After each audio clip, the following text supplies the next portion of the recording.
Hey everyone, Douglas here. We are live. Another live stream, a Wednesday live stream. Hopefully we can make this a pattern.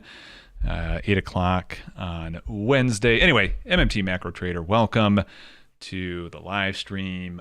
Let's see, if you are here right out of the gate, hit that like button. I'm sure if you're here, you're also subscribed, so I'll skip the plea for you to hit subscribe, but if you are watching, hit that like button.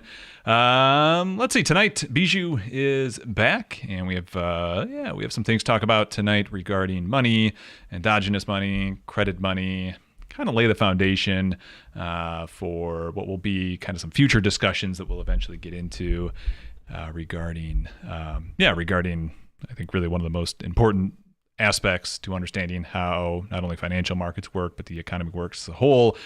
And of course, being really that kind of the whole endogenous money cycle. So we'll be touching on that, going over some basics. And if you have any questions, make sure you toss them in the chat as well on the way. We'd be happy to break off the path that we've at least laid out for the live stream and chat about whatever it is you want. Really, I guess anything.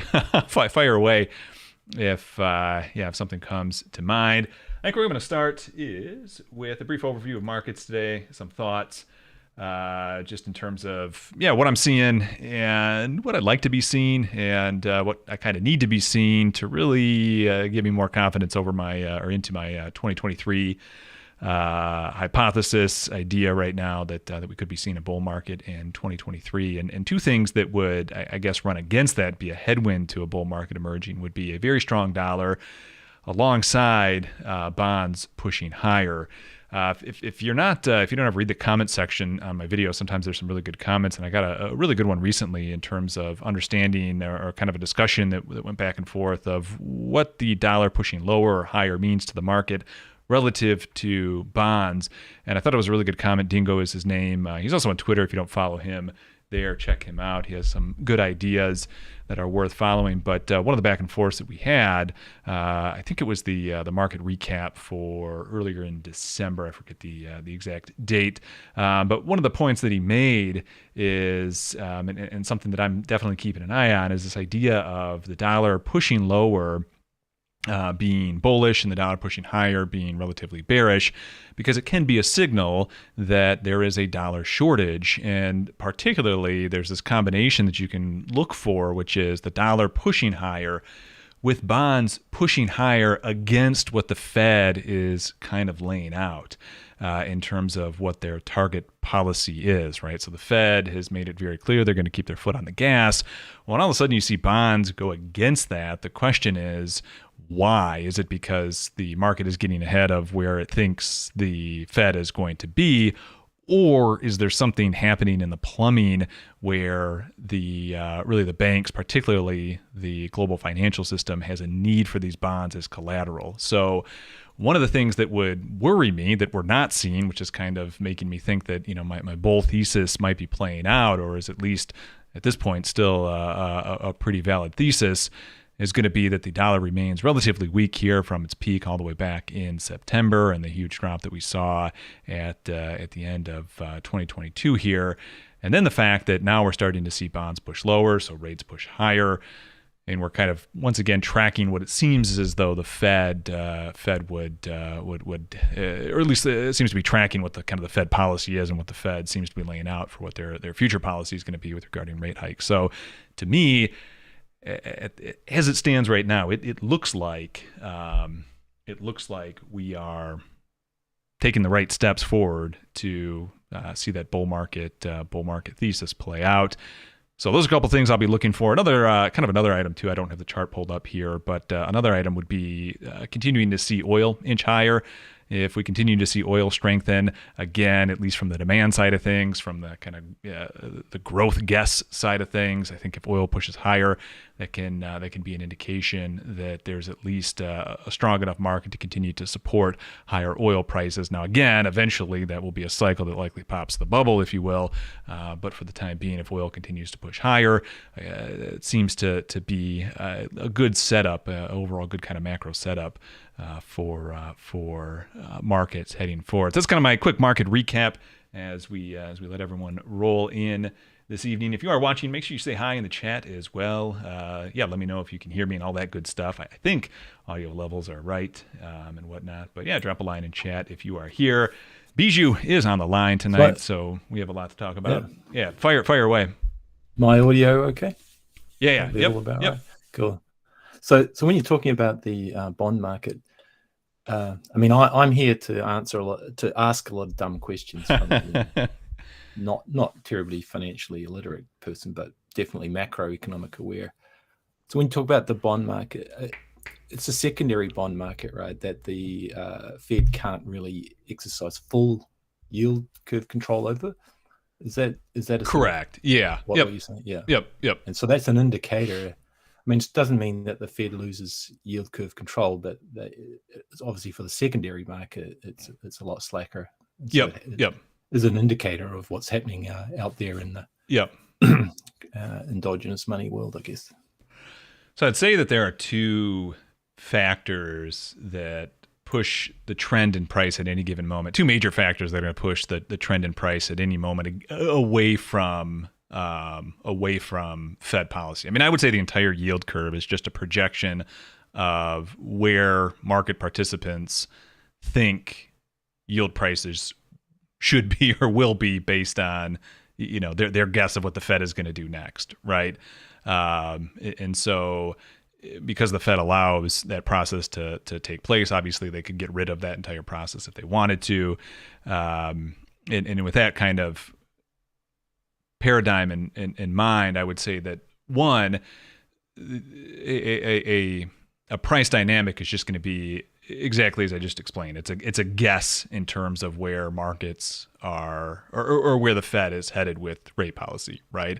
And the recent jump that we saw in bond prices, drop that we saw in yields from the October low into the December high could be an expression of that, or it could be an expression of the other thing that will definitely push bond prices in the short run, and that is just the need for bonds as collateral in the global financial system. At any given time, you can see sudden spikes in bonds that are just needed because of certain balance sheet requirements that need to be met, in part with bonds being the most pristine collateral. And so you can see that push price in the short run. So I think those are the two main contributing factors that would kind of jostle price around what seems to be the kind of the monopoly price setting side that the Federal Reserve has when it sets interest rates. So those are my thoughts. Hopefully that was a good explanation. And so I guess a big thing too is when we see a sudden spike in bonds or just particularly a spike in bonds, when it looks as though the Fed wants to be pushing rates higher, so bonds lower. Well, why is that? Is that a signal that we're seeing something get mucked up in the plumbing of the global financial system? And so now that we're seeing bond prices come back down, rates push back higher, I think it is a likely indication that if there was issue in the plumbing that was causing a tightness in the credit cycle that we've been seeing, then that's likely given way. And again, just a good sign that, or at least a bullish sign for the markets broadly. Yeah, sounds about right. It's good. Okay. Well, you talked about the credit cycle. Yeah. So, yeah. So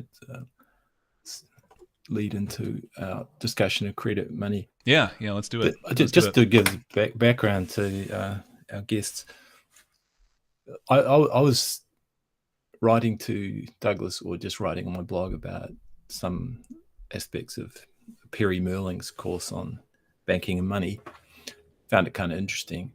And there's a place in his lectures early on when he talks about the hierarchy of money, and he puts gold first, and then money, or at this stage he's not talking about government, so he's talking about a kind of private money system, private banking system. And I should apologize because I realized he later on he talks about, this is kind of 19th century thinking. So that kind of made a bit of sense to me, and I sort of, okay, dude, I'll give you some slack there. But even back then, the point that I was writing on the blog, even back then, gold is not the money. It's a stuff. It's like if you go back to the origins and history of money, there was grain weights of barley and things that were used as a kind of a measure physical measure, because that's the way people thought. They always thought, stuff is stuff, and a very materialistic outlook. But functionally, or I guess socially, money was always some sort of record of credit and debt. So that's what I was writing about. And then Douglas sent me a message saying, this is really quite well written. I was actually trying to search for that paragraph that you mentioned. Yeah. I couldn't find it. I think the big point you made, at least in the one paragraph, was talking about the government not needing money. Yeah. Because to the government, I forgot exactly how you put it now. So the thing is, it's not just chartalist. So MMT talks about chartalist money, that it's money is a creation of the state, and it's whatever the government says you need to pay your taxes with. That becomes the chartalist money. So whenever you have a government that is sufficiently powerful, and it can say, well, you better give me half your grain and half your water and half your whatever, half your rice, otherwise I'll burn your hut down. You know what? That's called a warlord, right? Or a feudal lord or something like that. So once you get beyond that and you have a little bit more civilization, you get governments that suddenly decide, well, okay, we'll just tax things, and we'll try to do it in a sort of fairish way so that it doesn't cause too much unrest. And then you've got state chartalist money as opposed to warlord chartalist money. So it's whatever is demanded as payment, it becomes kind of the money. So you can certainly demand gold as payment, in which case gold becomes the money. But it's not really the gold, because you can never drive a serious system that way, because you run out of gold supply.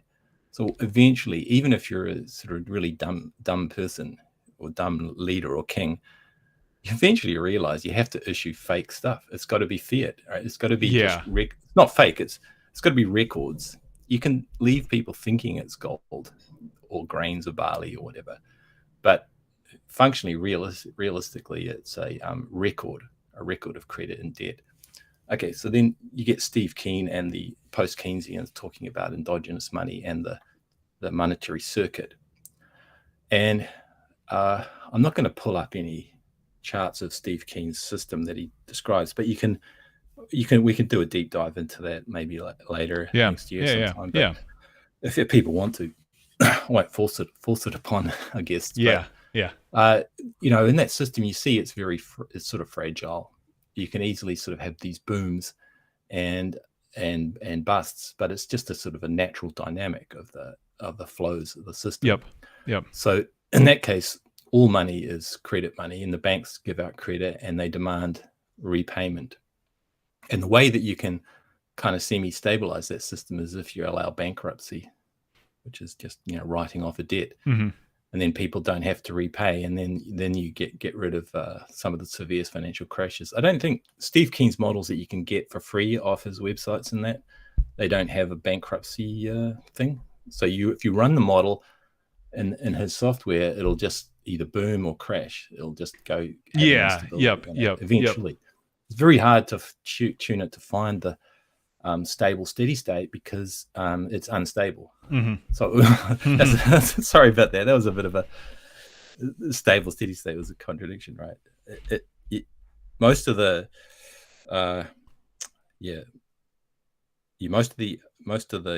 stable point, not I'm saying stable, I don't mean stable.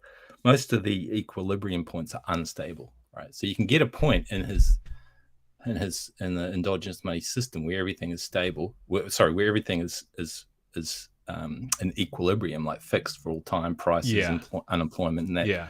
But it's unstable. So any kind of slight movement away from that, anyone does something like breathes, then it's going to drop off that, and you're going to get a cycle.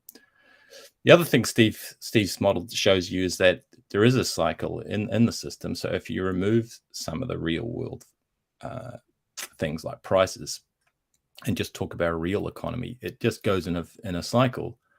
It looks like an oscillating cycle. It's not quite a sinusoidal wave. If people know biology, it's a Lotko-Volterra type of model, or the Goodwin model. and that just unemployment goes up and down, wages go up and down, profits go up and down, and it just kind of endlessly repeats. So in the Minsky model, it's different because you introduce debt and repayment of debt. You introduce an interest rate, and that causes a lot of instability, which is that's what we talked about last week, about the way that the interest rate is a repeller, not an attractor, and so it makes some of the dynamics unstable. So you can find a point of equilibrium where the rates of change is zero, but it's unstable. Also, a good book by Blatt who talks about this, and that Steve Keen put me onto that too. So that's endogenous money. Yeah, the other place you can find an account of endogenous money in the monetary circuit is some of Randall Ray's lectures. It's one series that he did in Brazil that I recommend if you can get hold of it. Yep. Ignore the first video, which is like in a big, looks like a conference hall. The sound quality is really bad. But go to the second lecture, and the whole series is pretty good. So Randall Ray's opinion is that the circuit model doesn't kind of work. It's a fictional thing because he sees it as this endless regress. Where did the money come from? Where did things begin? And it's not you can't sort of complete the circuit. So what he's doing in just plain English is really describing the instability of the endogenous money model that you've got. So you have to introduce unrealistic assumptions to get the endogenous or post-Keynesian circuit approach. You have to introduce unrealistic assumptions or ignore some real world effects to get that to be stable, to be a proper cycle, like a Goodwin cycle. But that's a good model. It's still a good model for credit. So my blog was about how, which I found the link. Are you all right if I put it on screen? Yeah, good. Because I was searching for it just real quick, and I should have pulled it. Here's the blog, and I'll go ahead if you want to follow along. I'll put this in the chat as well. Hopefully that showed up. Yeah. Also, if you're trickling in here, make sure you hit the like button.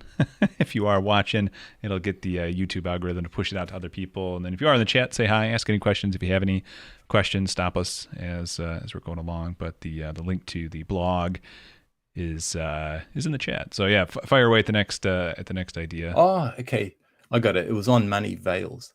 Yeah. So sorry, I forgot because I wrote a couple of blog entries that day. Cool.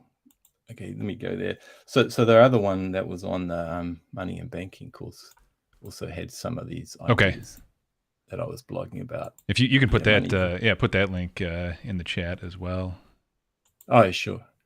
Okay, so money and banking thing. Here we go. In the chat.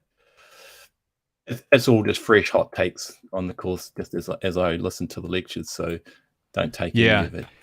Don't take any of it as authoritative, please. And if you haven't watched those Perry Merlin lectures, those are a great. I mean, there's a really great lecture series from someone who's. I mean, he's a good educator, so it's pretty easy to follow. So they're worth understanding, especially if you want an insight into how kind of global banking works too. Yes. It's got a lot of really good insights in that. Even though from an MMT perspective, I think some of I wouldn't say any facts are wrong, but I think some of the emphasis and interpretations are not quite right. Yeah. Which is kind of what I was blogging about. Yep. By the way, let's take a pause on credit money for just a second, because I want to mention I think it's Daniel Nielsen. So if you've ever come across Daniel Nielsen on Twitter or wherever, you might read his, I think it's a Substack, I'm not sure, but it's called Soon Parted, as in fool and his money is soon parted. So I just learned the other day he's actually an ex-student of Perry Merlin's. Okay. Yeah, and he has a good understanding of central banking, and he's really into the balance sheets and analysis, and so he also understands fiscal flows and things a bit like Douglas. But I don't think he's quite on board with MMT yet, because he still thinks that the government needs the bond market. Yep. The governments need to sell bonds to to finance government operations if they don't get revenue from taxes. So he's still got that backwards thinking that money is a creation of the private sector, whereas the MMT says, well, you just have to look at the world, and it's definitely chartalism as a creation of the government sector, no matter what the origins of money were, right? Yeah. Sure, money could have been introduced historically from just small villages and communities and so forth, So I think that's why Warren is quite good to listen to, because you can get into all those debates about whether it was a veil over barter and all that. It doesn't really matter, because today's reality is that it's an MMT system, and so we've got to deal with reality as it is today. If we don't like it, well, then you have to be politically active to change it. Yeah. Or accumulate an awesome power in an army. Once you've got an army, then you can start taxing people. Yep. So it's a system of force, and I just say it's a hell of a lot better if the government does it, because then at least the demos, the democracy, has maybe some control over it if your oligarchs aren't too powerful. Yeah. And it's a lot better than a libertarian system where just money is totally private. There's no government, and you're just at the beck and call of the warlords, who would initially be back to saying, well, just give me half your grain or I'll burn down your hut. Yep. The hut tax. Yep. And then eventually you have a government once again. I mean, there's eventually they get lazy because they don't want to expend a lot of energy threatening and actually burning huts down. So instead they just issue a token instead. Call it a tax credit. Yep. So this is the idea that governments also issue credit money, but it's a very different type of system to endogenous money. It does look like it comes from outside the economic system. Yep. Because in a way it does. If you just think of the government as a different sector of the economy, then it's like the government's issue of currency comes from the outside and injects into the private markets and economy via government contractors and workers and welfare recipients. Whenever they spend their income that they get from the government, it becomes part of the endogenous money circuit. Yep. But it's a leaky circuit, because out of it, tax payments leak out of it, savings leak out of it, sort of, because they go into some bank, which is kind of like an extension of the government. I know a lot of people hate that idea that commercial private banks are an arm of the government, but really they kind of are in a way. They're run by people in the private sector, but the whole regulation and licensing comes from the government. So it's an extension of the government, like your computer is an extension of you if you use it, to do your own things. Yeah. It doesn't become part of you, but it is kind of like an extension. Yep. So then the thing is, though, how does government issue that currency? So they don't dig up gold from the ground or anything, or they don't pirate gold off other people. So it's not gold that is the money, it's the record of credit and debt.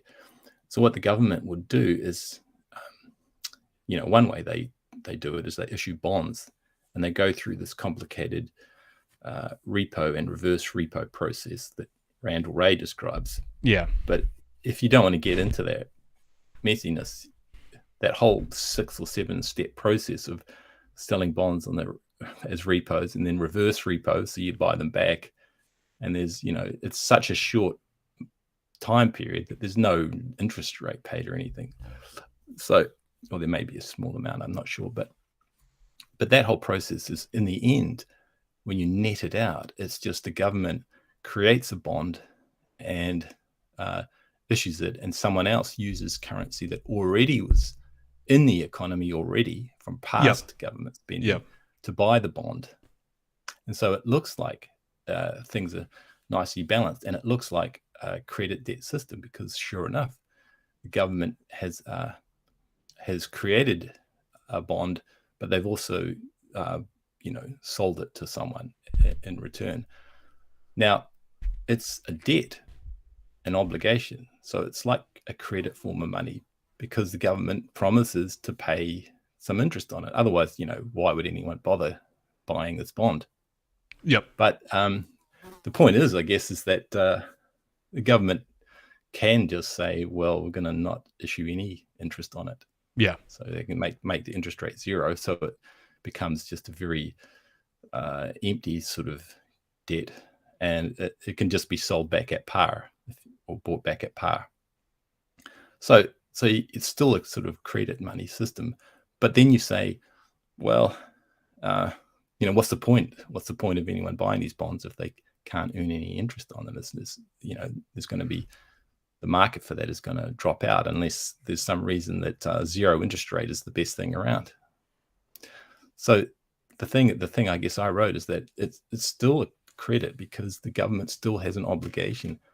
If they just issue bonds or currency, just like, paying people by marking up their bank accounts, or we just call that cash or bank money, but so it's no longer called a government bond.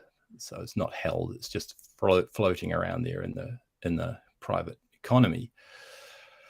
We still call it a credit because the government still has an obligation to redeem that for a tax payment. Yep. So the state currency is still a credit money system. It's just called a tax credit. And the difference is that the government doesn't always have to redeem every single tax credit that it issues. It can leave them out there in the economy, and that's called a deficit. And that's what helps fuel GDP growth and exactly everything else. Yep. And it's a matter of just targeting that fiscal policy in a wise way is what determines what type of economic growth you get. Whether it's regressive or not, or whether it's polluting or not is a totally different story. But just in terms of the monetary lens, that's what it is. It functions as a tax credit. If the government doesn't redeem that tax credit, so it pays some government worker or contractor, right? Pays them, X amount of dollars. And then at the end of the year, someone else gets that through some private commerce. And they want to say, well, I want to use that to pay my tax liabilities because otherwise the government, is going to put me in jail or whatever, or fine me so that now I owe them even more. Yep. And then the government comes along and says, "Nah, sorry, man. Sorry, that's not what we wanted. I'm not taking that back. Yeah. It's yours now. Yeah. I'll actually take your house instead. Yeah. Your car. Yeah. Okay, so that's the government defaulting on its obligation, its promise to redeem. Yeah. Its own cash, its own money. And that's what chartalism is. But it exists even if there's no government. If you've got a warlord who's going to say, "I'm going to burn your hut down if you don't give me half your grain." Yep. So that's the idea that all money is a credit and a debt at the same time, equal amounts, and it's all driven by obligations to redeem in one way or another. Yep. It's just the endogenous money circuit is a little different because the banks aren't taxing you; they're just demanding interest, and the government doesn't have to take it all back. They're not demanding full repayment. They're just demanding someone has to repay some fraction of the currency that the government issues, and that's the tax liability. Yep. And then you get the full MMT picture. It's a lot better. Yeah. But read that article if you like. If you like reading, if you like listening to stuff, then join us. Join us. Yeah. Or you can download. I use a text to speech app. So myself, because I'm more of a have someone read it to me. Kiwi accent for that. Maybe. There was one text to speech app that had a ton of really cool kind of AI developed voices. Real quick, Ken, PDX, they might buy even at 0% interest because it's a safe place to store large amounts of money since there's no FDIC beyond 25. Agreed. It can be better than under the mattress. Yeah. Or at some shadow bank or dodgy place. The thing is, that's an interesting thing that people really do trust the government, even though they say they don't. On certain things, you can certainly trust the government. You can certainly trust the government to knock on your door to collect taxes. Well, these days, send you a nasty email. Yeah. I certainly trust the government to do that sort of thing. And that secures the monetary system and makes the currency valuable. One of the things I wanted to point out, I have your blog pulled up on the screen, is one of the things that just really struck out to me that was a really good paragraph was when you are the issuer of the currency, you don't need to worry about running out of money. You neither have money nor do you not have money because you are the issuer. The money is the unit of your system of account. That is because the currency is not a physical thing, not a commodity. It is a system of records of credits and debts, which you were just explaining. The state currency form as a tax credit. So to kind of summarize in one paragraph what you were saying, and I that whole point. Yep. Something even clicked for me as I was reading that, where the government doesn't. It's not the government. Ironically, is not in the money game, the way that. Yeah, right. Yeah. I mean, the way that you or I, or even banks would be in the money game. Yeah, it is a completely different purpose. Very different. And then going back to even kind of the base case of this entire discussion of, are we in a monetary system or are we in some sort of barter plus system?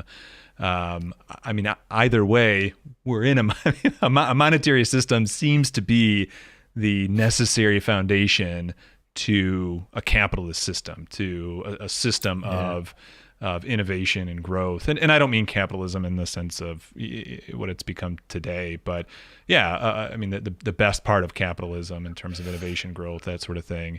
Whatever it is that's made our lives what it is to the best of the economy that's made our lives what it is today.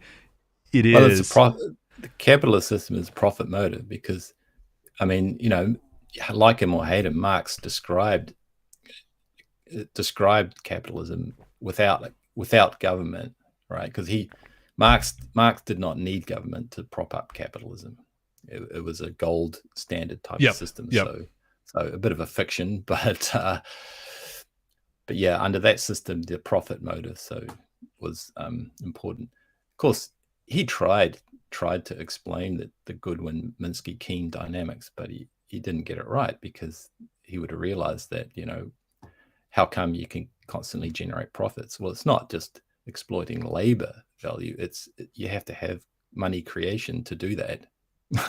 Otherwise someone's fudging the accounts, right? And just they're creating money by typing numbers into ledger books. So that would not be a gold standard. That if Marx had thought about it deeply, he would have realized, that's still fiat money, even though someone's promising to redeem for gold. It's still fiat. Still a record of debts. So some private bank has to create the money, and you get an unstable system if you don't have a government propping it up. Injecting currency for a growing population. So that was good. I did have something more to say about that, because it led on to some thoughts about. Sorry, go ahead. No. I was trying to. Were you talking specifically about the scorekeeping aspect of it, or were you talking?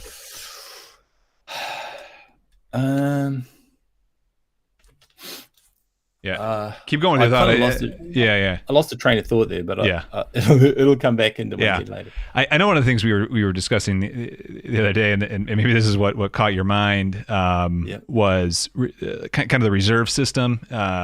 Is nothing but just a big scorekeeping system. One of the things that always just makes me kind of scratch my head, kind of grinds my gears, is when people talk about the reserves in banks as like this massive pool of liquidity, or right. I mean, this word gets thrown around about liquidity, and I thought, well, we were talking, you put it in a good way. I mean, reserves are just in the entire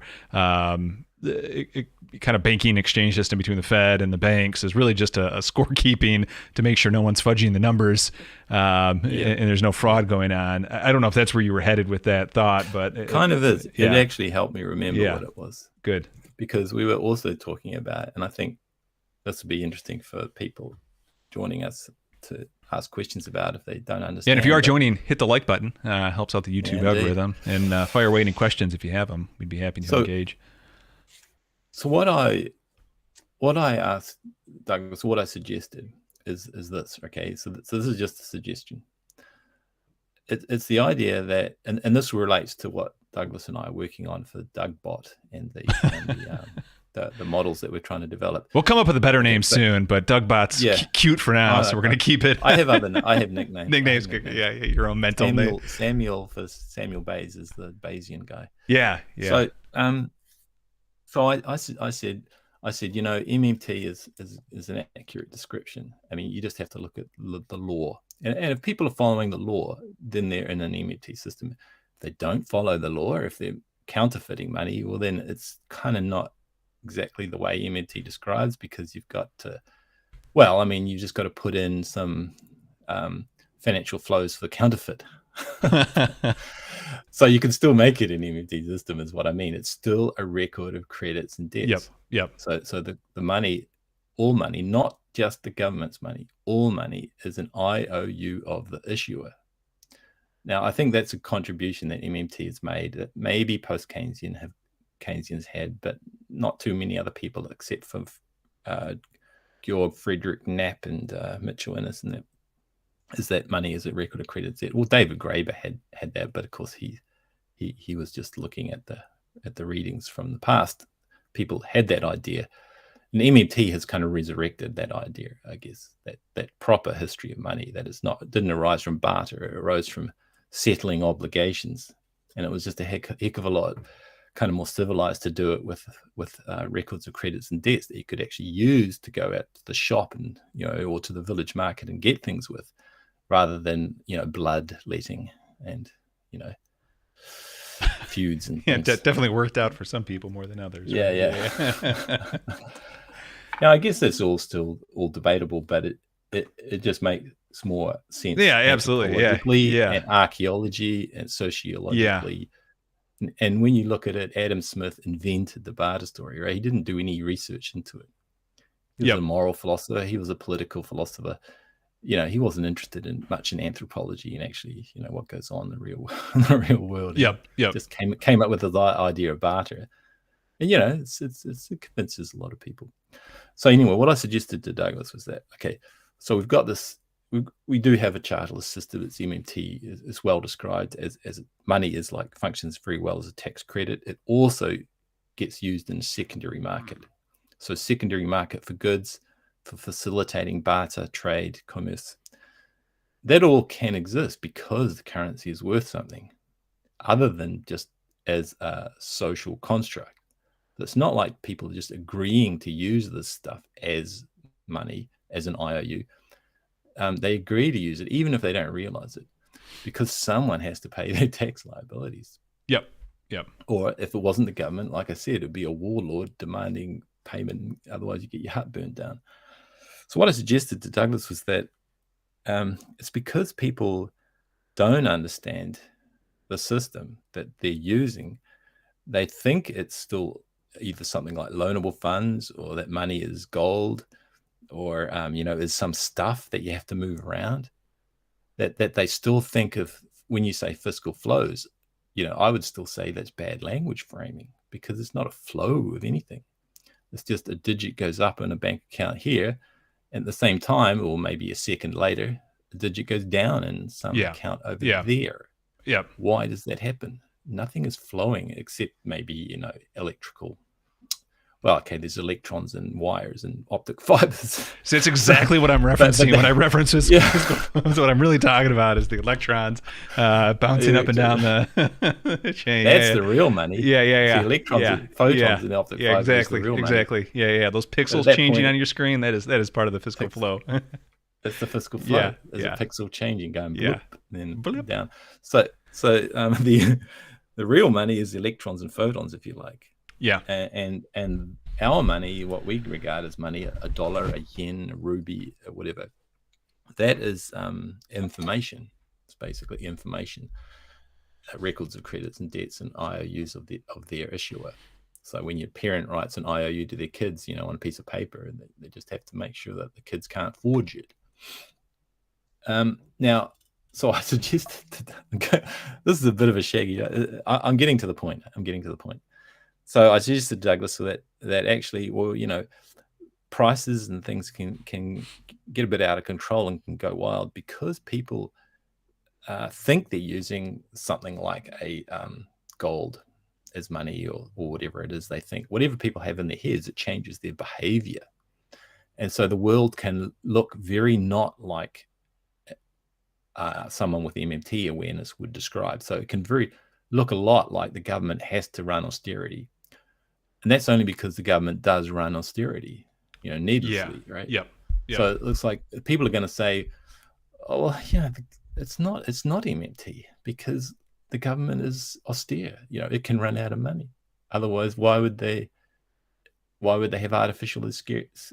Why would they have artificial austerity? Why would they make their currency scarce? Yep. If someone's got something useful to do for society, and the private sector isn't employing them, why isn't the government employing them? Well, you say because the government can't issue that more money because it would be inflationary, blah, blah, blah, blah. So if it's going to be inflationary just because you issue more supply, then you are talking about some sort of loanable funds system or gold standard, because it's definitely going to be deflationary or inflationary if your money supply is thought of as gold, because people know you can run out of that stuff. So you can't stick to your promise to redeem if you're promising some physical stuff. So MMT says that's not the way it works. You promise not to burn their hut down. You promise to accept the currency back as redemption for tax payment. And if you break that promise, then you've got some sort of mess in the system. If you break that promise, you're not running a pure MMT system. So then Douglas pushed back and he said, well, yeah, that might be true at the margins, but if you just look at the macro flows, tell me, am I right, Douglas? If you just look at the macro flows, then it still very much looks like an MMT system at the macro level. Yeah. And it doesn't matter if people think it's a gold thing or think they can run out of it. It has regressive effects in terms of austerity, but it's still an MMT system, and that's kind of what we're suggesting is our modeling is kind of going to be based on, is that even people don't understand, behave as if it's not MMT. The system still is MMT, and that gives an investor some advantage if they understand that. Yep. Do you want to elaborate on that? Yeah. I thought that was a really interesting point. Yeah, it was a good back and forth, a good kind of description of at least what I remember you kind of laying out.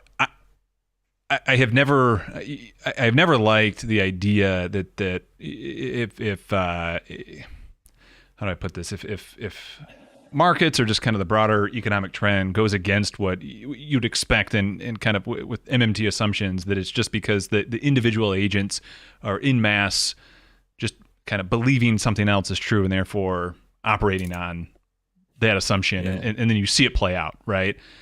I'm not saying that can't happen, but if it does play out that way, I would never like to rest on that as my final answer as to why something's happening, right? I mean, there's always a better explanation for why things play out the way they do, that they can fit with, better within the model. But it does seem to me that, granted, in the short run, people will invest in a way that they think the world works, right? I mean, that's obviously, if you're going to make an investment decision based on something, you're going to do it based on the way you think the world works and how, what the outcome is going to be. But even if you're going to invest in a manner in which loanable funds is kind of your operating assumption, and if your loanable funds model says that current government policy or whatever is bad for the economy and this is going to cause an issue, well, it still doesn't matter because the government is still spending money. Right. The deficit is still growing.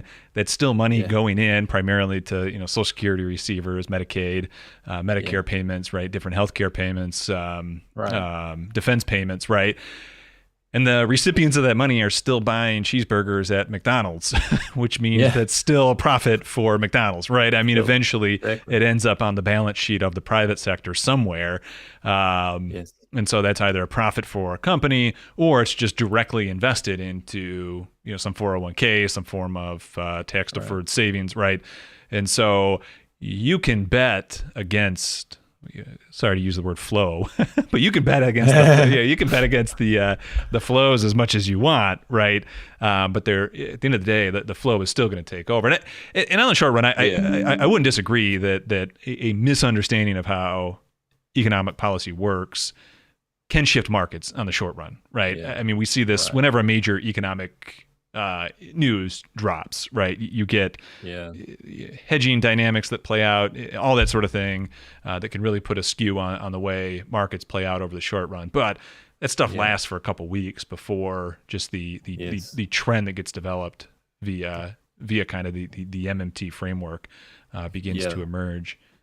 Those are those constraints that, some are self-imposed, like the debt ceiling and the balanced budget type stuff. And that all Um, constrains things.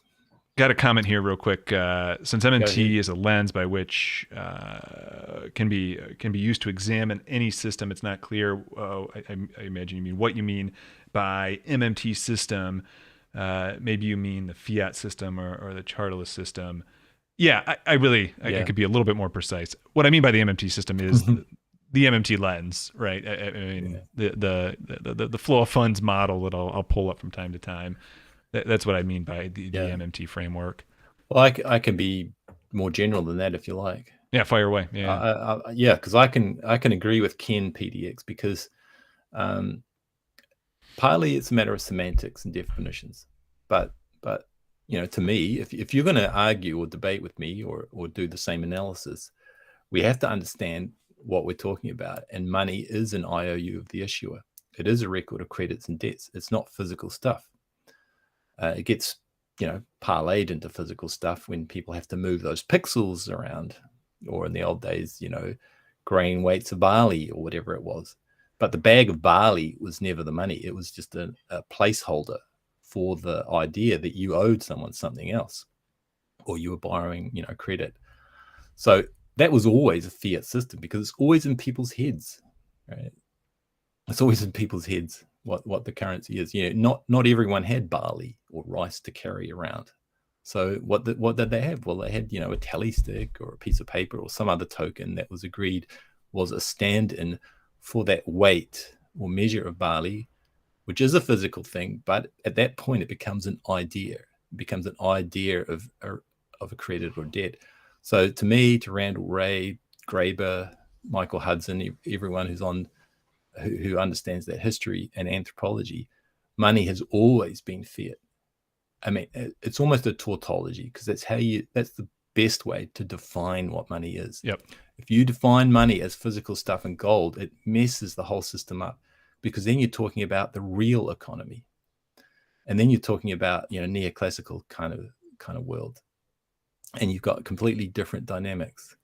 And that's where the usefulness of a Steve Keen model comes in, because it shows you that if you model a monetary system, you get different dynamics to a real economy. That's all real, all barter. There is no money. There is no bank. And that's the great contribution of Steve Keen and the post-Keynesian and MMT, the whole lot, is they showed you that if you have money, a record of credits and debts, and you have a banking sector, it's a different system. It's fundamentally different dynamics. And understanding that is critical, because a whole lot of justice issues get resolved if you understand the system. They don't get resolved if you fail to understand the system. If you fail to understand the system, you get artificial scarcity. Okay, we should be scarce in things that are scarce, like water in some countries, energy in some countries, food. But we should not be scarce in money if it's needed, right? If someone needs those credits, those tax credits to live, you got to find a way to give it to them. But you always can, because you're not putting anything physical at risk. Yep. It's a record of accounts that you're putting at risk. So you got to make sure they're secure and so forth. They can't be hacked or not easily counterfeited, that sort of thing. So it's a very different way of understanding things, and it really matters. So I agree with Ken that yes, the MMT system is the system that's existed for 6,000 years. Yeah. It is the monetary system. Yeah. Let's just say that's what it is. And like I said, chartalism, there's narrow chartalism and there's general chartalism. And general chartalism is anyone can create money by force. Give me all your grain or I'll burn your hut down. But then turn that into money. Okay, I'll give you these credits if you do some work for me, and then I won't burn your hut down. Okay. And then you have to redeem those credits. Otherwise, it's not going to work. Otherwise, you're back to being a warlord.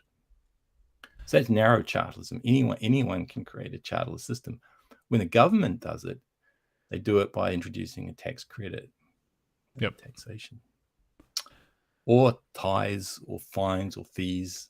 Any one of those will drive the demand for the currency, and that's a charterless system. Another question, Chiron. All spending, whether it's by government or private sector, has the risk of inflation. Spending on increasing production capacity reduces the risk of inflation. Right, because inflation is defined as the rate of change of the price level. Yep. That's I think that's correct. Yeah. Yeah. Right on. Right on. So that's why you don't necessarily want a UBI, because it's a claim on someone's labor. Yes. And yes. If no one's working to create the real goods that the UBI is claiming, then you're just going to get price inflations. And so you want to try and give people enough credits to satisfy their need to pay taxes and their desires to save, but at the same time generate useful output. Otherwise, inflation is not necessarily bad. You can sustain inflation forever. There's no problem with the fiat currency. Just keep on adding zeros onto the coins or the dollar bills or the bank accounts. Yep. But it's psychologically unstable. People don't like it, and then they'll vote you out of office if you create too much inflation. And in the end, it kind of catches up with you, like I said, because if all you're doing is giving people claims on real resources, that is money, then someone somewhere is going to be having to make the goods that you want to consume, and that is usually someone in the third world, in the global south. Yeah. Not a very nice international kind of system. The last, now going on 3 years, is going to be interesting to look back at. Really the last, I guess, 2020 and 2021 in terms of stimulus spending and kind of direct payment just to consumers for kind of a UBI test at a federal or at a national level or at the currency issuer level. What I'm curious to see is, when it's all said and done, are more people worse off individually financially in their own kind of their own household budget than they were before it started, right? Like is there a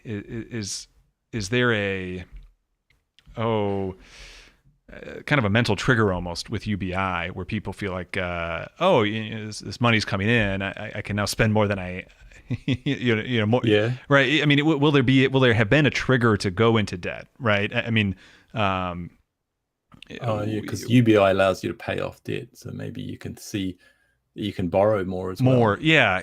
I mean, or feel that. Yeah, that is the inflation that you're talking about. Yeah, spending. I think what Kyron said, that all spending causes inflation. Yeah, well, it's inflation risk. It doesn't necessarily cause inflation, but if it does put pressure on prices and then later wages, then yeah.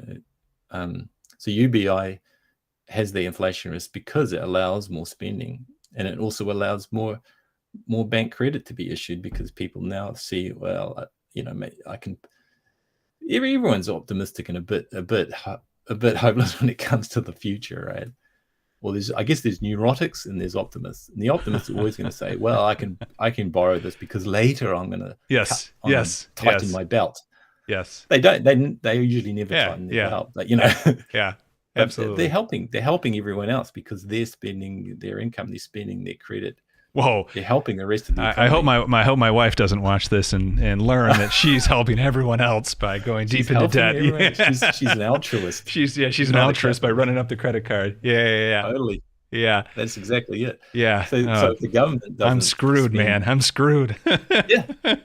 Don't let her listen to this. Doug, it's out of the goodness of my heart, I need to keep spending. Yeah, totally. Real quick, let me say hi to Ty. Thanks for dropping in, man. I appreciate it. Thanks for saying hi. In the not too distant future, we'll probably be using some of your models that you've built over on your channel. If you're not sub to Ty, do that. Well, I'm gonna script them in Python or Julia or something like that, so I can easily Monte Carlo them rather than having to open the GUI. Ty, I gotta tell you, one of the things that Bijou and I first talked about when he found out I have a gaming PC that has a 3090. If you're familiar with the 3090, 10,000 CUDA cores, is we can start running some massive sims in kind of in a Minsky model way, and start Monte Carloing a bunch of different ideas. So that is on the docket for things to do. And we'll definitely be sharing that research and different things we run across. But yeah, I mean, if you have any other thoughts, fire those off. Yeah, for the nerds later on, we could talk about that. Yeah. Just real quickly, Douglas, pointed out that on his GPU, which is like 30 times more cores than mine on my laptop, that we could really do some serious TensorFlow or PyTorch, neural network stuff. But it also turns out in NVIDIA, who do one of the graphics drivers, that they really don't play well with GNU Linux, which I use, but we can work it.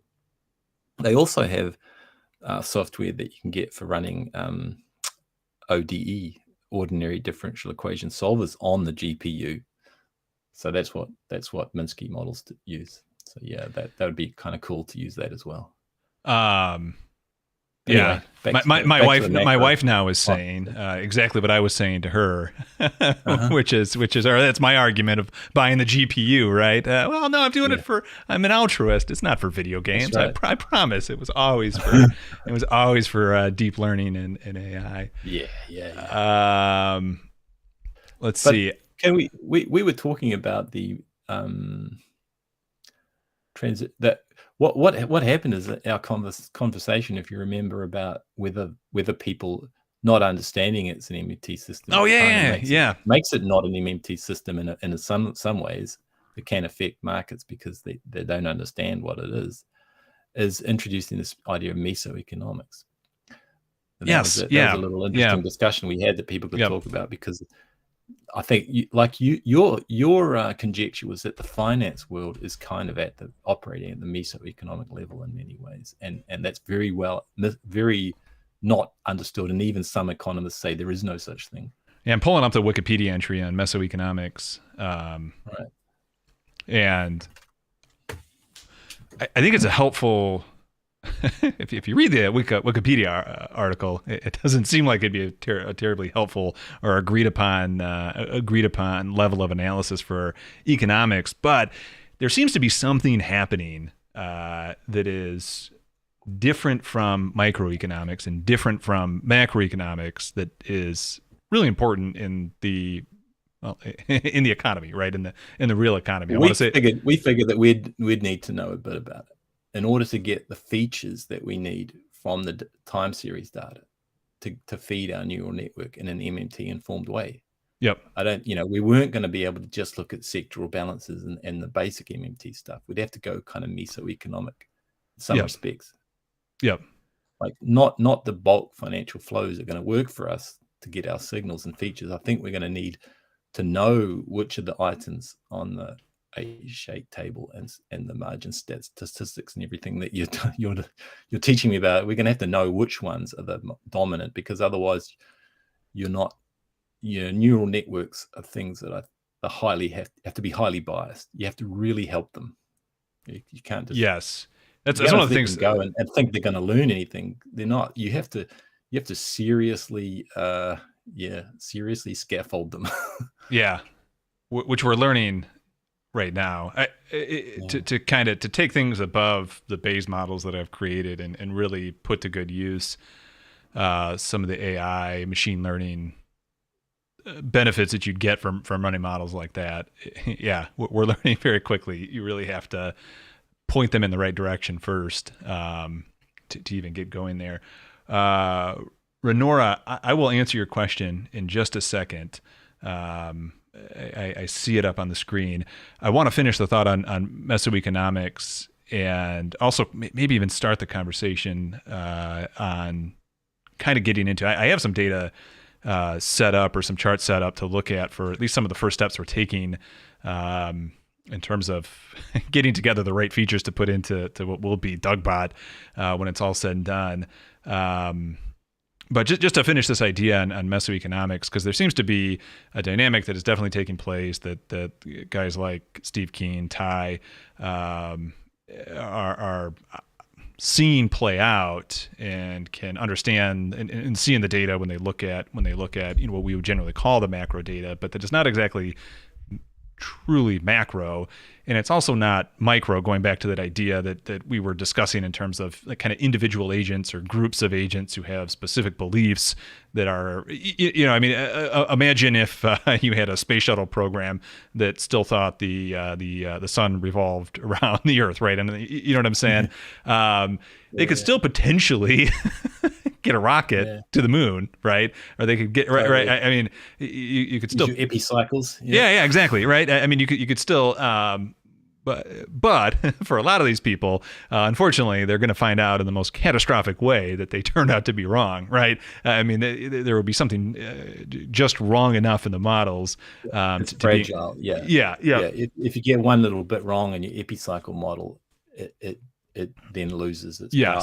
Yeah. As if you're using Newtonian gravity, if you make mistakes, it's going to be much more lenient on you. You're going to be off by a few meters rather than off by kilometers. Yes. Yeah. Instead of ending up on the moon, you'll end up in Andromeda, a couple million light years down the line. And so the thought then is, and we've had this difficulty in our own discussions, and I'm sure anyone who's in this world has had this discussion as well, where the language of MMT is just not fully developed to really describe and have good kind of a good language set to describe what's happening. And one of those things that's missing is this idea of mesoeconomics. And hopefully, I mean, I'll never be an academic, but hopefully the academic world can start to say, like, yeah, look, this endogenous money stuff, this is its own separate thing that has its own dynamics that are playing out, that has its own emergent properties that push economics in the finance world. Let's see.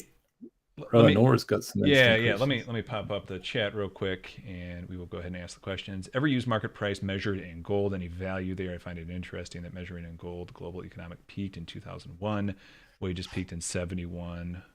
What else happened in 71? I think we went off the gold. Or they closed the gold window, I should say. I still believe the labor theory, but I accept MMT is technically correct far as the nominal mapping on the economy. And ironically, I think MMT is not a value story, but a prices story. I'll let you fire away first.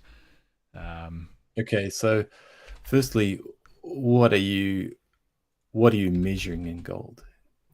You're looking at the price of gold in dollars, US dollars. I mean, you can convert it to any national currency you like, but whatever chart you pull up, you're not looking at gold.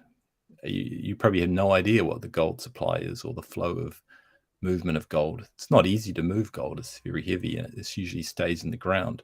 So all you're moving around is promises to pay gold, and no one ever really moves the gold around, at least not that I know of. Electrical engineers do, and NASA, because they need gold as a good optical property reflector in electronics. It's very important for electronics industry and jewelry and all that, I suppose. But you see, you're always looking at the price of gold in US dollars. So what you're doing is you're using gold as what I would call a standard or a standardized commodity, something like that.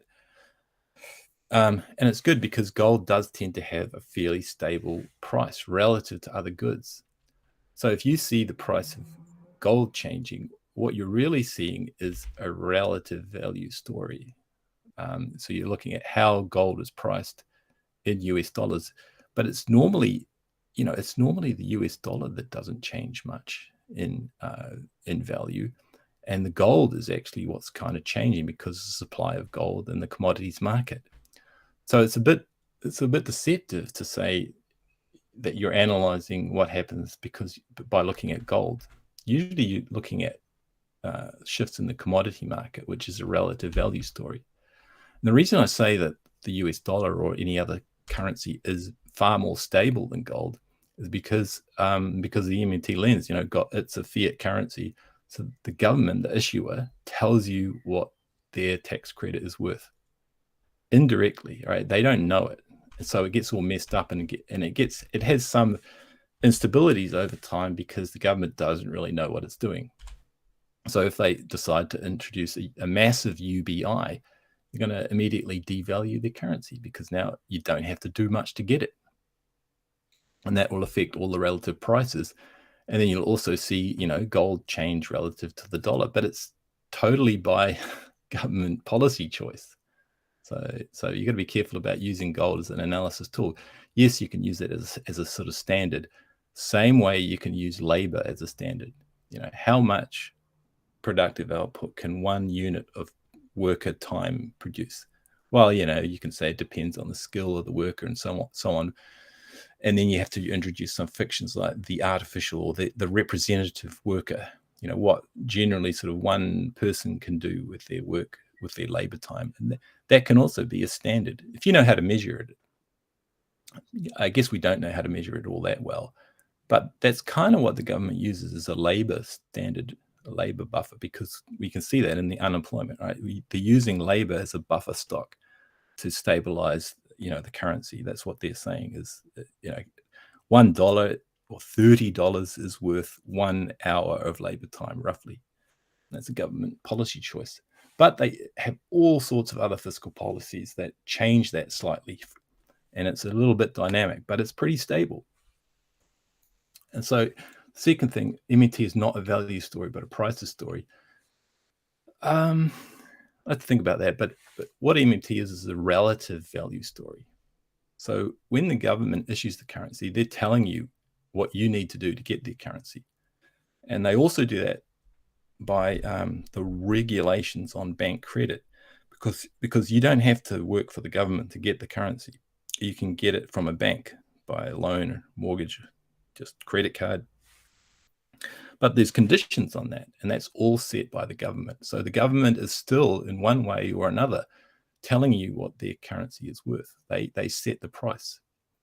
Everything else is a relative value story. And that is what MMT can't describe. The MMT is not easily describing, or doesn't, MMT does not try to determine relative value. That's the market. That's determined by the market. You can't tell me what a Picasso painting is worth. I don't know why people pay millions of dollars for that. It's crazy, but people do, and then that sets a relative value compared to other goods and prices. But how do you get that $1 million? Well, that's determined by the government. Government tells you what the price level is. All other goods in the secondary market, in the private sector, in the free market, they are all a relative value story that's determined by society. And the labor theory of value, I don't want to go on a big lecture or rant about that, but if you listen to Steve, go and find Steve Keen's talks on Marxism, because he's quite sympathetic to Marxism, and he's he'll tell you Marx kind of understood capitalism without government, which is a fiction, but it's a useful fiction to understand how labor is exploited. So no matter, even when there's a government propping up capitalism, labor is still exploited. But there is no labor theory of value. Labor is a tiny fraction these days, maybe not on Marx's day, but labor is a tiny fraction of input to production. And energy, electricity, is by far the dominant, plus land, because you grow food from the land, from the carbon in the plants. We get most of our energy from the sun, not from human labor. So we get most of our energy for free. And this is what all economists, except the physiocrats, Steve Keen, and the modern ecological economists like Jason Hickel and Kate Raworth, they understand the role of energy in production, but the academic economists kind of ignore it. They'll have to reckon with it, because energy in production is going to be vital in the future, because we're going to exceed our planetary boundaries probably. And that's an energy story. We're consuming energy at a rate that's too great for toxic and polluting and greenhouse gas emissions and so forth to clean up as fast as we're producing the mess. But anyway, so it's a little bit technical, but MMT tells you the price level, not the labor. The government tells you what you need to do to get the currency. So they're telling you the price of labor, an hour of labor, if you like. And yes, so Steve Keen explains that labor theory value is not quite right. But there's a big kind of caveat to that. It's still correct that labor is the only socially exploited source of surplus value to the boss, to the capitalist. So you can't get away from that. You can't socially exploit the sun. So even though we get free energy from the sun, and the sun and the earth are major inputs into production, not labor, it's still true that labor is exploited. That's why governments have to support labor. So in a way, Marx is spiritually correct, but materialistically, he was wrong, ironically, because a lot of Marxists are materialists.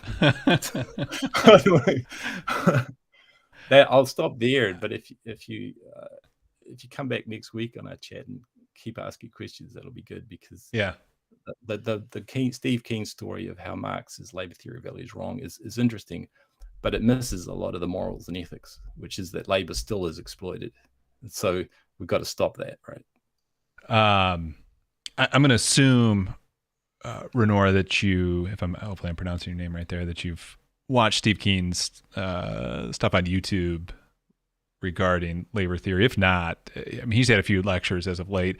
Yeah, I think there was actually a lecture, if I can remember, or when this video is done and you come back, if you want to put a comment in, I'll find the video. I think he did a really good discussion with some high school kids, I want to say, or some early college kids, where he really walked through Marx labor theory, and it was just a good discussion. I remember that. Yeah, I think it's good to find it. Yeah, I'll have to do some digging. Ken said under a gold exchange system. Oh wait, you had one more, Renora. As long as price is based, I guess I could just hold on. I'm going to put this on my other monitor so I don't have to squint to read. Okay. As long as price is based on the labor contained therein, which is the case whether settlement is made in the commodity money or not, gold can tell us something about what is happening to labor. Yeah, I'm not sure about that. Firstly, I think the myth is commodity money. There is no commodity money. The government doesn't promise you gold anymore. And when they did promise to redeem for gold, it was always a bit fake.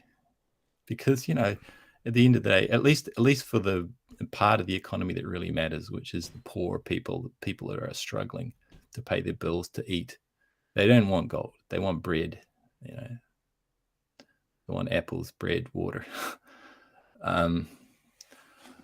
So the redemption for gold is not important, really. Where the economy really hits the road, where you've got poverty, gold is not important. It's not a commodity currency. It's a record of credit and debt. It's a claim on real resources. What are you going to claim with your tax credit? You're going to claim bread, water, milk, eggs, chickens. You're not going to claim gold.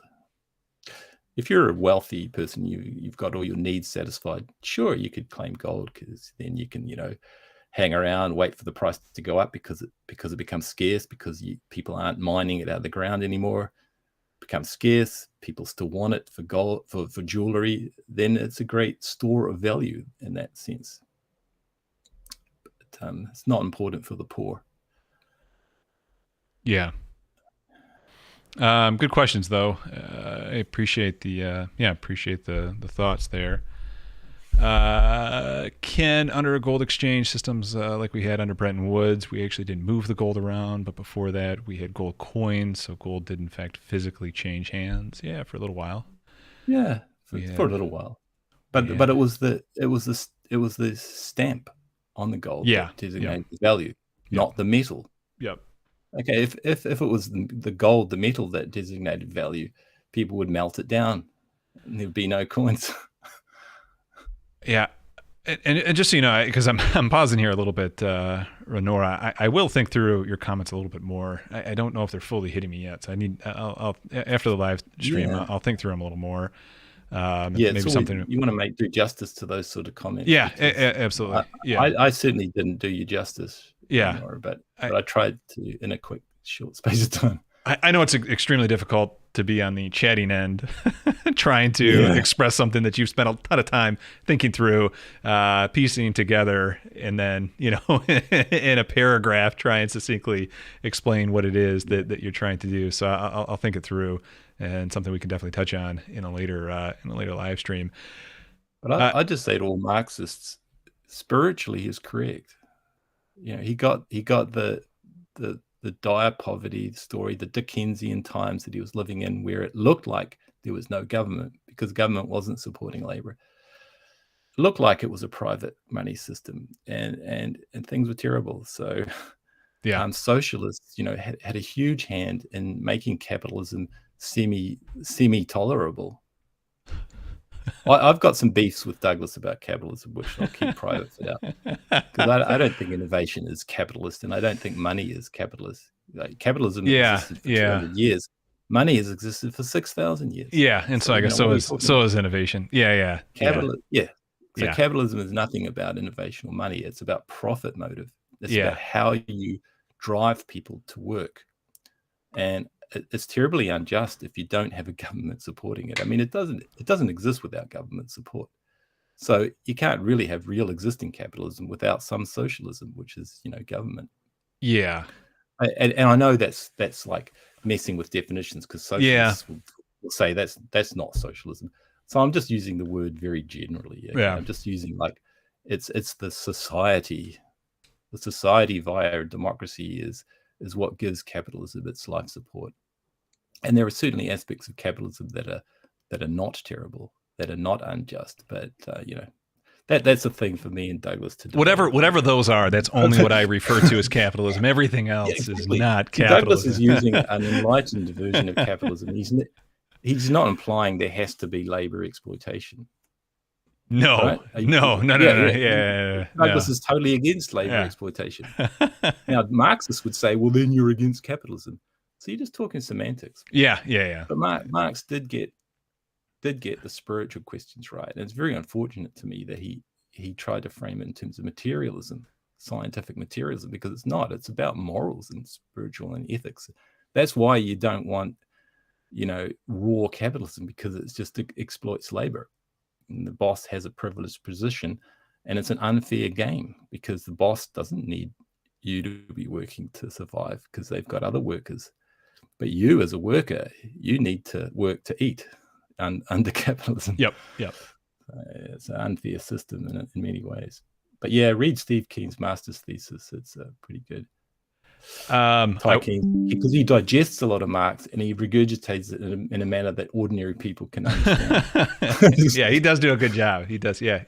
I do feel like I just got done reading Capital after listening to Steve Keen. Yeah. I do want to touch back. I want to scroll up just a little bit. Jesus, what endogenous money, bank money? That's a good question, because it does want to get me, it does want to, it will help us get to a place I want to go next in this discussion. So do you have the diagram there somewhere? I had some PowerPoint slides on that. In terms of what diagram are you thinking of? I should have had it ready because I knew this question would come up. If you want to search for them, your screen is not shared yet. If you want to look for them. Well, maybe I'll just draw it. Okay. All right, I'm going to switch over to your screen if you're ready for that. Okay. Excuse the terrible thing here, but this is your Congress, and this is the banks. Grecian, Roman columns and all that sort of thing. So if I do 3D arrows, it's not going to go. Okay, so you call this injection fiat currency when it goes from the government to the banks, and it's just like marking up bank accounts. So that could be the bank itself in terms of reserves, or it could be a worker or a government contractor, public servant, or welfare recipient. They get their bank account here. Lots of accounts in the bank. These are the people. And the government can introduce money into the economy that way. So that's what you call. Actually, I think Jesus knows this, or Jesus, is it? Yeah, Jesus? probably Jesus. Yeah. I think Jesus knows this, but he's asking a good question for pedagogical purposes. Exogenous money, because it comes from the outside. So people call this outside money as well, or vertical money, just because this diagram is vertical. No other reason. So he asked. No He other asked. reason. Just to clarify, and maybe you're getting here. He asked what endogenous money was, not exogenous. Yeah. Okay, you're getting there. Good. Okay. So then said the bank issues what's called credit money. Now, like I said, fiat money is still credit money because it's an IOU of the government. It promises to accept back this currency as a tax redemption. So it's credit. It's just not like bank credit because it's not charging you any interest on it, right? And it doesn't have to accept all of it back. So usually MMT talks about, or Warren Moses will talk about two sectors, the government and the non-government. But here I'm talking about four sectors. So I've got the banks, foreign sector, government, and the domestic non-government and non-bank sector. And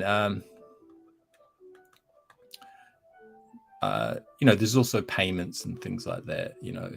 Buyers and sellers, and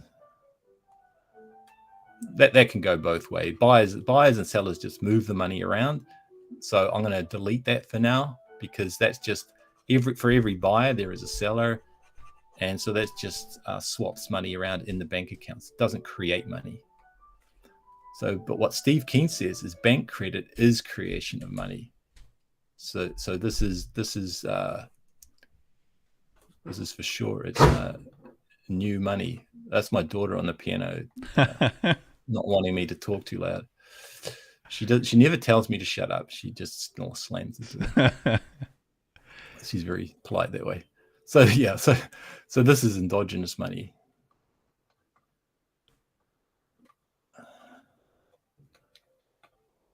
And so with endogenous money, there's a circuit.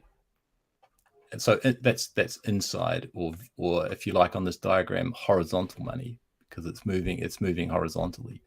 So the endogenous circuit is you've got a bank which issues the money to a household, mortgages and credit card. The household spends it on goods, firms, and then it goes back to the bank. That's the theory. And the post-Keynesian will go to great lengths to show you that this all works. but it's a fairy story because you get leakages in the real world. There's a warlord or a feudal landlord or someone who wants you to pay tax, right? There's also some corporate tax, but if you understand the system, you only need one person to pay tax. Maybe we should put a vote up for who that one person should be in America. Right. maybe a Twitter poll would solve who the sole taxpayer.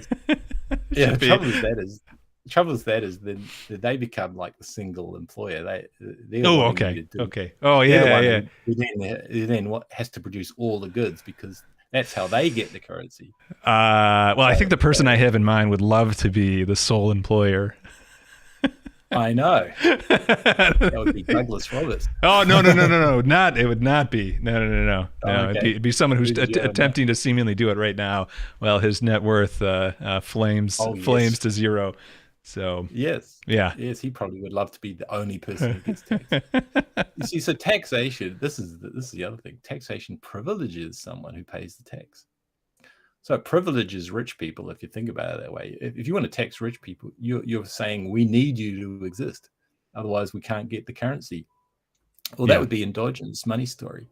So with exogenous money and endogenous money operating the same, the government doesn't need rich people to exist.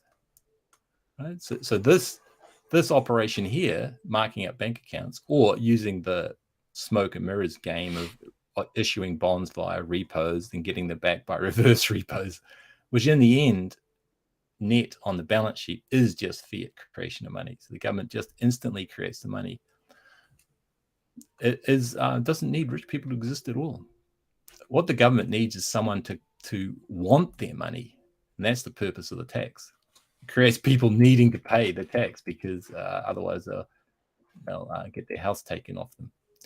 So on the government balance sheet, you've got when the government issues money, usually it's like this. There's a bond and there's a deposit into someone's bank account, right? I probably got this around the wrong way. Well, this goes into bank reserves, but I'm gonna just fudge this a little bit for now. So the government issues, 1 million or whatever in bonds, and on the other side is equal balance. So the liabilities and the assets, they cancel each other out. So that's what happens when the government issues money, but you don't have to call it a bond, right? You can just call it an outstanding tax credit. And the reason it's a liability of the government is because the government promises to redeem that. It promises to accept it back in return for tax payments. Anyone who knows balance sheets, please don't criticize me, because this is just a very sketchy outline of the situation. Just saying that on the account books always balance. And that's just software or accounting nerds. They can't exist without balance. So if the government issues currency that becomes our credit or our bank deposits, the accountants demand that somewhere the government has a liability. And, they're not wrong to say that, because like I said, money is an IOU of the issuer. If the government doesn't accept their fiat currency back as in tax repayment, then no one's going to want it. Unless the government forces you to accept it for some reason, like shoves it down your throat. So this is the usual story that post-Keynesian neoclassicals would say: tax goes back to the government. The MMT just has a fresh take on that. It just says taxes go into a wastebasket. There's the tax payment. It just gets deleted. It still stays on books as an accounting record.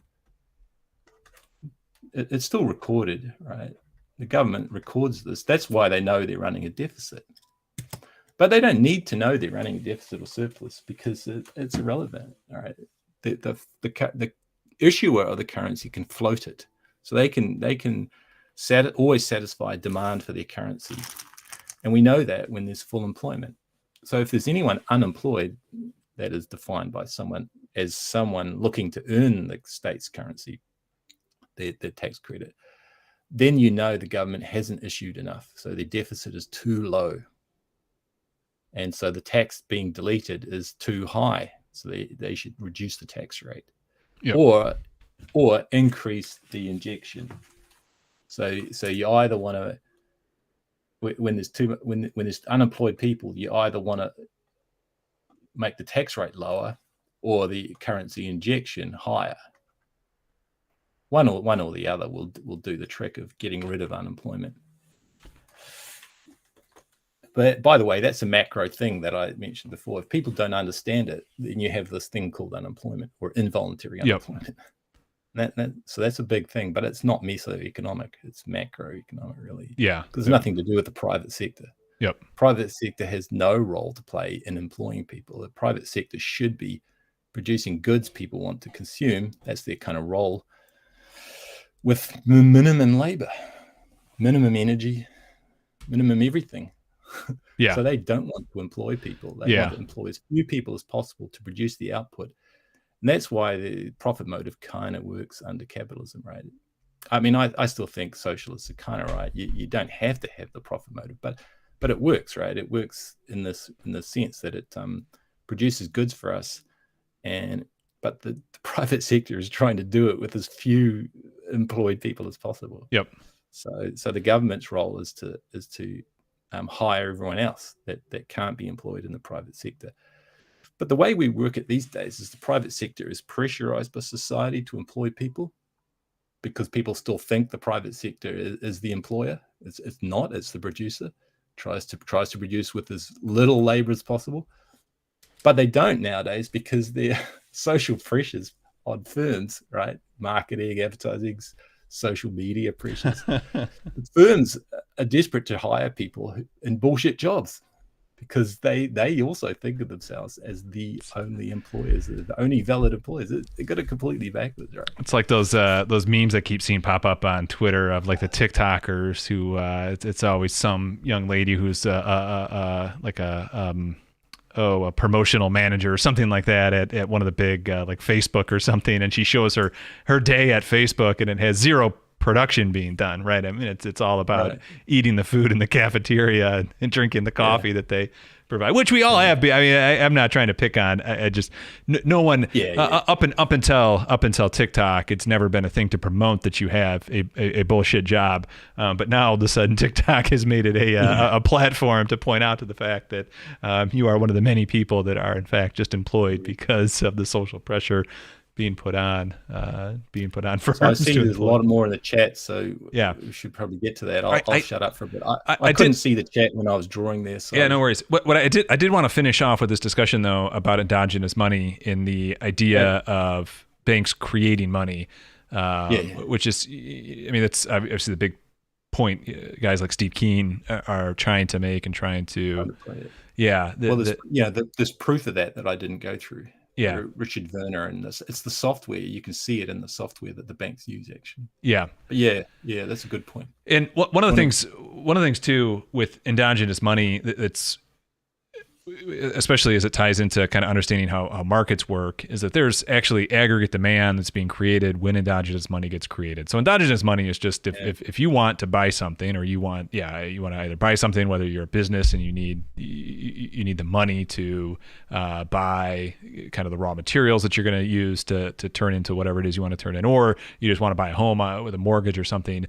The way that can be done, if you don't have the money to facilitate that transaction, is you go to a bank and the bank will make the loan.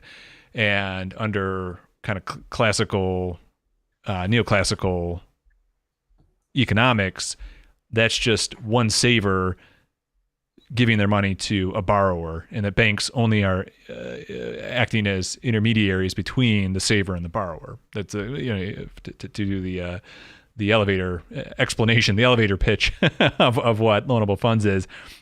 What endogenous money says, though, is no. The bank is actually creating the money. The loan is creating the deposit, and that is actually creating new money. So that's what endogenous money is. The bank is creating the money, and that there are impacts of that money being created that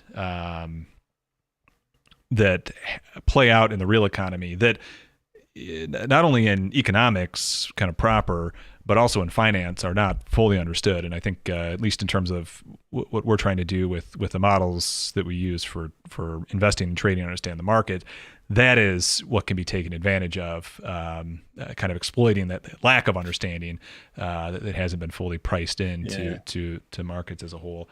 But if you want to kind of jump in and give a little bit more thorough. Well, there's quite a lot there. Yeah, fire away. I really like Rowan Nora's questions, which I really want to do some justice to. Jump back next week, but we'll try to. But I can do a quick, easier one. With Chiron in the chat mentions that banks don't create net financial assets, and that's a common MMT narrative, and it's correct if you look at things correctly. But government still has zero. A zero balance sheet. It's always balances. So when people say the government has to balance the books, it's nonsense, right? The books are always balanced. The liabilities and the assets always add, assets minus liabilities is always your net equity. But it's just that the government is very different because it issues the currency. So it can always, and it should always, for accounting purposes, put the tax credit as its liability, or cash that it issues as the liability of the government, because they have to accept it back. So it's still not really a net issue of money or currency or credits. It's still credits exactly cancel the debts to the dollar if you do the accounting right, if no one's made an accounting mistake. The difference is that the banks, being private entities, they can't create fiat money because legally they're not allowed to. And the software these days that gets licensed does not allow a bank to create what's called fiat money. They can only create a credit. They can mark up your bank account, which is just creation of money, creation of tax credits. But at the same time, they must legally, and by the software systems that they use that are licensed, also record a promissory note to repay. So that nets to zero. So Kyron's right. The banks can't create net money. There's always a need to repay. Even when there's a bankruptcy and someone doesn't repay, it's the bank has to take the loss there. So it still nets to zero. The difference with the government, although the government balance book still nets to zero, they don't have to accept all their currency back. And they usually never do. And that's called running a deficit.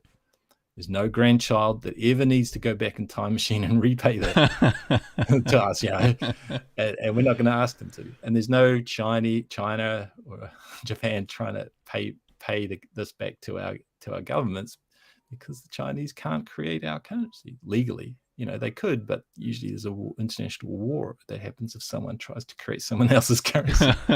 Like the Germans and the British were doing to each other in World War II, trying to drop counterfeit notes or Deutschmark on each other's territories to try and inflate their currency.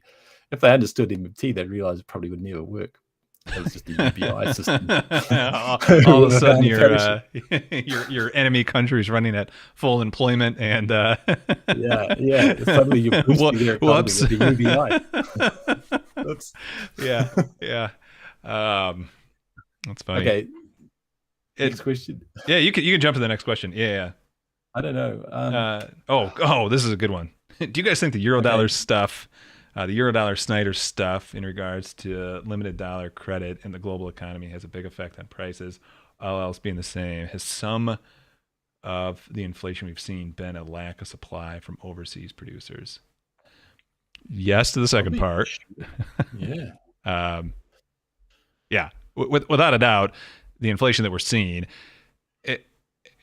And when I say inflation, what I mean by that is fewer goods that are available, regardless of how much money is in the system. I mean, the inflation that sucks is the supply side inflation. Two inflations are the inflations that suck: the supply side inflation, or the inflation that happens when you realize that the government is no longer going to accept what you have as currency as a tax credit. In other words, when the government's about to fail, and and the next government that we all know is coming in isn't going to accept the currency you have, that inflation sucks. And then that's called a war. That's called being overrun by the hordes of barbarians. And in your case, Canadians. Oh man. And then the other kind of inflation that really just is unfortunate is the type of inflation that we've seen, which is just a lack of supply. But if you want to get really nerdy about it, let's get nerdy. This is really quite subtle, right? I could say something challenging to you that you're probably all gonna just hate me for. We haven't seen any inflation during COVID. Zero, nada, right? The currency has remained roughly par. You can see that with wages, right? So the government is still paying the same old dumb wage, same pensions, same everything, same standards on bank credit, everything, except a little bit of inflation from raising interest rates. And that's the only inflation we've actually seen. Okay, because I'm looking at the currency issuer. They're a monopolist, so they set the price level. So all the price inflation that you've seen, we have seen price inflation. I'll give you that.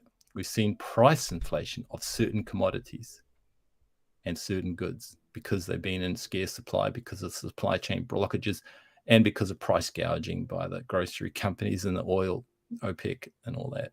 So what we've seen is a relative value story to date. And it's only since the Fed has put up the interest rate that we've actually seen general inflation of the general price level that government dictates. Government is always dictating the price level. They don't know that they are. But if they start paying more for public sector wages and pensions, and they start paying more for the goods that they purchase, and they start paying more on interest rates, the bonds, that is inflation. That's true inflation. But CPI index, goods, consumer price inflation, that's not real inflation. That's a change in relative values. And like I said, it's only just recently that the tail end of the COVID price inflation era has seen actual real inflation macroeconomically because of the interest rates. And it's all regressive. It's all gone to the rich who hold the bonds, and the poor have totally suffered because they're seeing true inflation of the currency through the interest rate, and the price inflation due to relative value stories changes. So it's just a complete mess. But I just wanted to be pedantic on that and give you a bit of my way that's of things, you know, you can hate me for it, but that's what I think is that's what I think is the truth. We didn't see inflation until the Fed started raising rates. We won't see much more if they don't raise rates. We'll see relative values prices change, which are going to hurt the poor. It looks like inflation to people, right? It totally looks like it. It feels like it, and to a person, to a household, it is inflation because their wage is not going up as fast as the price. To a household, that is inflation. But to a macroeconomist, it's a terrible story, but it's not general inflation. Just to be pedantic, I should probably not have even said any of that. No, I get what you're saying, though. I mean, if you're consistent with your definition of inflation through the inflation discussion, you're going to come up to the conclusion that we're not actually seeing inflation until the rate hike cycle began. You'd be branded as a nerd and go away. But that's the story. It helps to understand things that way, and it helps to see where the injustice is, because you realize it's no longer a natural state of affairs. It's policy problems and misunderstandings, and it's terribly unjust and very unnecessary. Would you say, though, that we'll call the feel of inflation? Yeah, the feel. That's real. The feel of inflation could go away if we had more production. Yeah, more production, so goods become cheaper. Yeah. Right. Yeah. As long as there's no price gouging. Yeah. Yeah, but so the price the price gouging would go away if there's enough production, though, right? Right, because of competition. Because of competition. Yeah. That's right. Yeah. Unless they all just collude. Yep. Which would never happen, especially in like oil production. Yeah. Right. Yeah, it never happened. The competition always works. So the first part of the question, do you guys think the Eurodollar Snyder stuff in regards to limited dollar credit in the global economy has a big effect on prices? And the way I'm interpreting that question is the way that I interpret what Snyder's actually saying, or how I actually think it plays out. And so if we were to get a big, let me ask it this way, if we were to get to you, Bijou, if we were to get a big acceleration in private credit expansion, right? A private debt expansion. So bank lending is accelerating at a big pace. Would you consider that inflationary because new money is being created? Sorry, I muted myself. Say that again. Yeah, I was responding to him. I thought I was asking such a profound question that you needed to pause to think deeply before you answer. I just realized just right then that I can't multitask. Can't type and listen at the same time. So I'm so sorry, Douglas. No worries. No, it's doing a live stream production is no easy task. Yeah. Yeah. If I could post a picture in chat, I'd post a picture of my my multiple monitors up that I'm keeping an eye on. Okay. If would you call, if we had a sudden expansion in private debt, right? So banks are creating a lot of money through loans. The impact, would you call that inflation? Would the impact of that be inflation?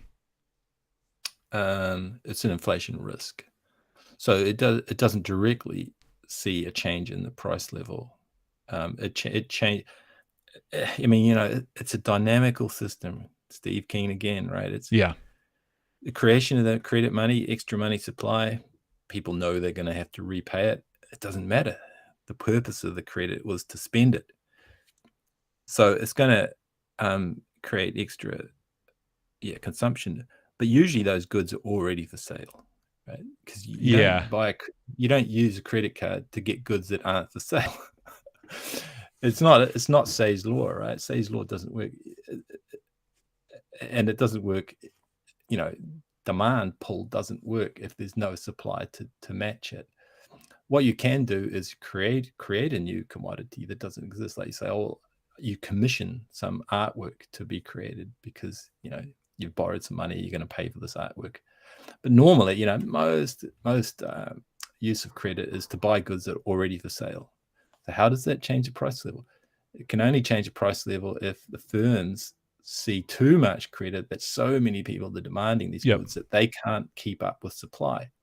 But if you look at Alan Blinder's work, Steve Keen is good on this. He has a few videos on this, a few lectures on this. The firms still don't want to push up their price because they think they'll lose customers. There's a bit of competition, unless they're a monopolist, and then they're just going to say, "Yay! I'm going to take all this new money that the banks are issuing, and it's going to take it off people by raising my price because I can't make more sales because I'm at maximum production. I can't employ any more people because there's no more skilled workers." Then finally, when that firm feels that pressure to just take the profit, then you can see price pressure in that commodity. Now, okay, how does that turn into inflation? It doesn't. It's only a very weak inflationary effect on the whole rest of the economy. So the way that the excess credit coming from the banks, I see it as deflationary because it creates more goods. If it's being produced, if it's real production, that's real production, buying real goods, right? Buying consumer goods, it helps with deflation. Well, it helps stabilize the currency in a way, but at the same time, increasing standards of living because you're creating new stuff. As long as it's not bullshit stuff, as long as it's not wasteful, right? That's always a problem, right? The wastefulness can have inflationary effects and all that.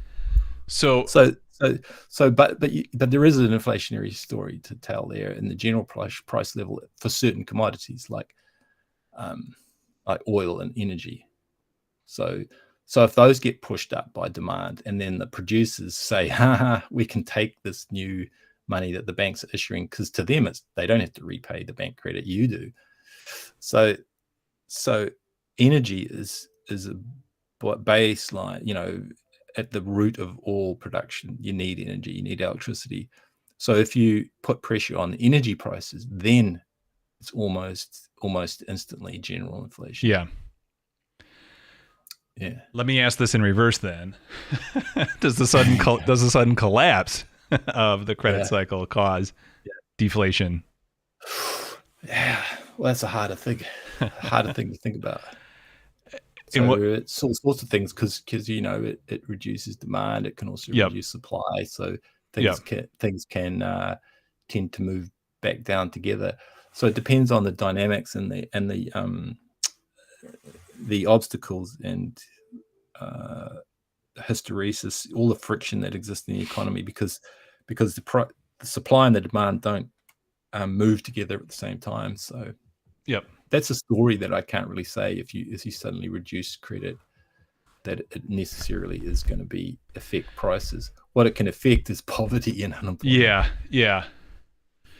So your real wage can decline because you're unemployed, but for an employed person, their real wage in a credit crunch might not change too much.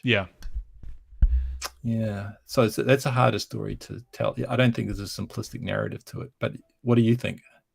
Have you seen anything where a credit crunch can be? I mean, it could be perversely like inflationary, because if firms can see that there's a lack of injection of currency, they can just be total assholes and put up their prices because that's a very counterproductive thing. But dynamics like that can occur. I don't know though. I don't really look at that kind of stuff. Generally, I would say the credit crunch you said something that's really tripping me up because Yeah, because it can I'm affect foreign exchange rates. well, okay, so let's go back to the sudden expansion of credit. Yeah. if it's Okay. Okay. if it's fully productive, then that should you'd think the more money would create more inflation, but if it's a fully productive use of the Yeah. increase the increase of the money supply, And you're not at full employment yet. yeah, Yeah. you're not at full, yeah. You bring in new people, yeah. Then it's interesting because intuitively think, it's got to be inflation, but you're right. No, the, no, the new that's a people, monetarist yeah, thing. yeah. The new people coming on board are going to be, making the goods and services that they'll consume, Yeah. and You're heating therefore, up the economy. yeah, You're yeah, heating it up, but you're not necessarily causing creating, inflation until some firm or some employer decides their breaking point and they're going to go, okay, I'm just gonna raise my prices. yeah. Then you get inflation in that particular sector, but it still doesn't become general inflation until it permeates through the whole of the economy, and then wages rise, and then once a wage rises, then you've had an inflation period.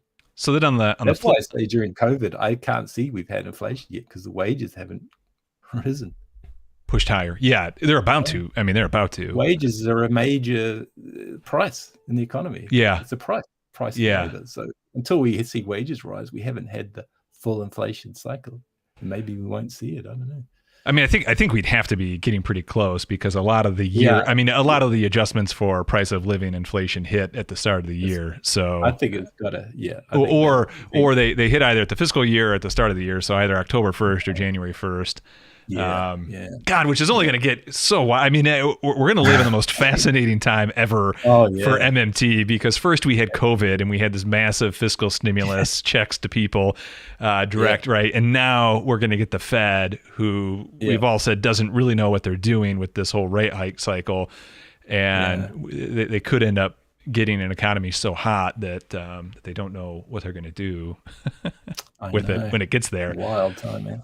Going back to the flip side, though, then I think the answer would be on a contractionary, in the credit cycle's contractionary, we would say it doesn't have to be deflationary, but it becomes kind of a deflationary event when the economy, particularly when the asset prices that are on the balance sheets of the banks begin to spiral away, and then the banks are incapable of ever starting up the cycle again. That's right. Which is what 2008 was. Yeah, I think that's the correct picture. Yeah. Roa Nora, I want to get your name right. Roa Nora. I think though what Jeff Snyder is saying and kind of what that group is saying, they have a close to proper understanding of what endogenous money is in the global financial sector. So this would be the shadow banking sector, the Eurodollar system, all that, whatever that is. I think they're mystified. It's amazing that it's staring them right in the face that they understand that money's being created, and they're mystified by this. And it doesn't compute with most of them are kind of Austrian economic type people. Right. And so just they don't have a bucket for it, but I do think he's right to understand that system the way that it works. I mean, it is effectively almost a money multiplier system, a reserve constrained system, with the U.S. dollar and treasuries being the reserve, and then you get a cycle that cycles around that. That's why when you overlay the dollar with particularly any foreign exchange, you see a very close correlation there. If you make the dollar scarce and tighten supply, then other governments will have to swap their currency for dollars. Puts pressure on the exchange rate. It doesn't necessarily put pressure on prices. It put pressure on the price of the money via the exchange rate. Yep. So I still think Moses is right. All the inflation we've seen in COVID is supply constraints, monopoly price gouging, and the interest rate hikes. Yeah, so I have Renora. I've talked in the past quite a lot about the dollar index, and I mean I think I actually kicked things off this live stream with that. I do think the dollar index is almost as good as you get in terms of a real time gauge on the global financial kind of engine, if you will. Yeah. And so I think the recent drop in the dollar is the first indication that we're starting to see that that cycle might be starting up. Actually, I don't know how much longer you can keep going, and I'm good to keep going. I say we're hitting 2 hours. I'm good to keep going. But I'm good until the questions kind of peter out. Yeah. Let's keep going. But the longer we go, the more incoherent my answers will be. as long as you're aware of that. But I do. No, I mean, I can make the briefcase. This will jump into some stuff that we want to maybe even cover next week or the week after. Right. But I think I can start to make the case that we're seeing the the first steps into this credit cycle starting back up. But let's jump back to the questions. Yeah. Is Warren Mosler correct when he says Medicare for all would be a deflationary event? Well, he's correct on his assumptions. He's got his logic correct. Yeah, but that's a hypothetical, counterfactual, because we don't have much Medicare for all. But even the mainstream economists, I think it was the Congressional Budget Office? Oh no, it was one. Wasn't it the freaking Cato Institute or some libertarian think tank? Said as much. Yeah, they priced it. Yeah. They said that it would be cost saving for the private sector. Private sector, right? Yeah. Now they think, right? The libertarians think that the government has a debt burden they have to repay back, and they'll tax us for it. Nasty, right? Which is all false framing and false thinking. So, but to the private sector, it's a boost because it creates a service that someone else is paying for, the government. Yep. So that's going to be highly deflationary if the government doesn't lower the taxes or do something else. So Mosler is correct in his logic when he says the correct response to introducing Medicare for all would be to lower taxes for the better price stability, and also maybe a job guarantee, because you're going to put a lot of people in the private insurance industry out of work, which is they get paid a lot, and there's like thousands of them. So it's a little bit of a bump there. So I think Warren's logic is correct. Whether it turns out that way in the real world, it's an empirical thing that you can only say is after the fact. My personal opinion on that, for what it's worth, probably not worth much. But my personal opinion is that what he says would play out. All other things being equal, that's a major caveat in macroeconomics. You never know what else is going to also change at the same time. So if the government decides to whack on a massive tax to offset, pay for Medicare for all, or even if their MMT is, they could say it's a offset. They'd get that wrong, I think, and then Mosler would be right. Then it would be highly deflationary and not inflationary at all. So you got to lower the tax to balance the deflationary effect of the Medicare for all. Medicare for all. Assuming Medicare for all is implemented correctly. Yeah, and it's not just a slush fund to quack doctors who aren't actually producing any healthcare. I mean, that's kind of what if we were to get Medicare for all or something like that, a single payer system, I think that's exactly how it would end up being. I mean, I think the way it would get implemented would be probably in the worst sort of way, where the system stays in place, right? The employment system stays in place, and it's just the insurance system stays in place, and the government pays. Yeah, pretty much. I mean, I could see something like that. That's a whole sham. That's I mean, it's right. I mean, it keeps the BS jobs, right? Keeps the BS jobs. Yeah. I mean, what needs to happen is you need to get a job guarantee and do something like Medicare for all. So you have those who want to go do something better with their time than be just another middle management job. No. Right. I mean, filling out insurance cards, I can't imagine people enjoy that. No, Yeah. I can't imagine they do It's either. probably a Yeah. weird personality that Uh, delights in doing insurance. That's yeah. unnecessary, but yeah. Yeah. Um, Certainly they'd prefer to be going out, doing origami or creating pop songs, whatever. Well, the one thing I know they could do right away, knowing how those the triple P loans played out, is at least we could get a full fledged workforce of people looking for scammers, opportunistic Scams, scammers. yes. That's actually not a bullshit job. Yeah, that is the first step to go find every Brett Favre out there that is Yeah, yeah. every retired former NFL quarterback. Yeah, that's a public purpose job, even if it's done in the private sector. Yeah. Put them to work finding those guys. Yeah. Let's see. Any other questions pop up that you saw that we've missed? Yeah, Renora, speaking of the Patreon, patreon.com/MMT Macro Trader. For the remainder of the month, just a couple more days here. The $25 promo for the premium access. After this, what's going to happen after this month? Split things up into 3 separate tiers. The supporter tier, a weekly kind of MMT. If you're a market watcher, probably not an active trader, a tier for you. And then if you are an active trader, there will be a tier for you that has a lot of the different tools and whatnot. So that'll be that. And then if you are, we've had a few people sign up for the macro research supporter. We'll be getting something out in the first week of January where we just kind of summarize everything we've gone through and all the stuff that we've kind of our research, I guess, that's not directly related to kind of the models for investing. So check that out if that's something that's of interest to you. But yeah, I'll digress.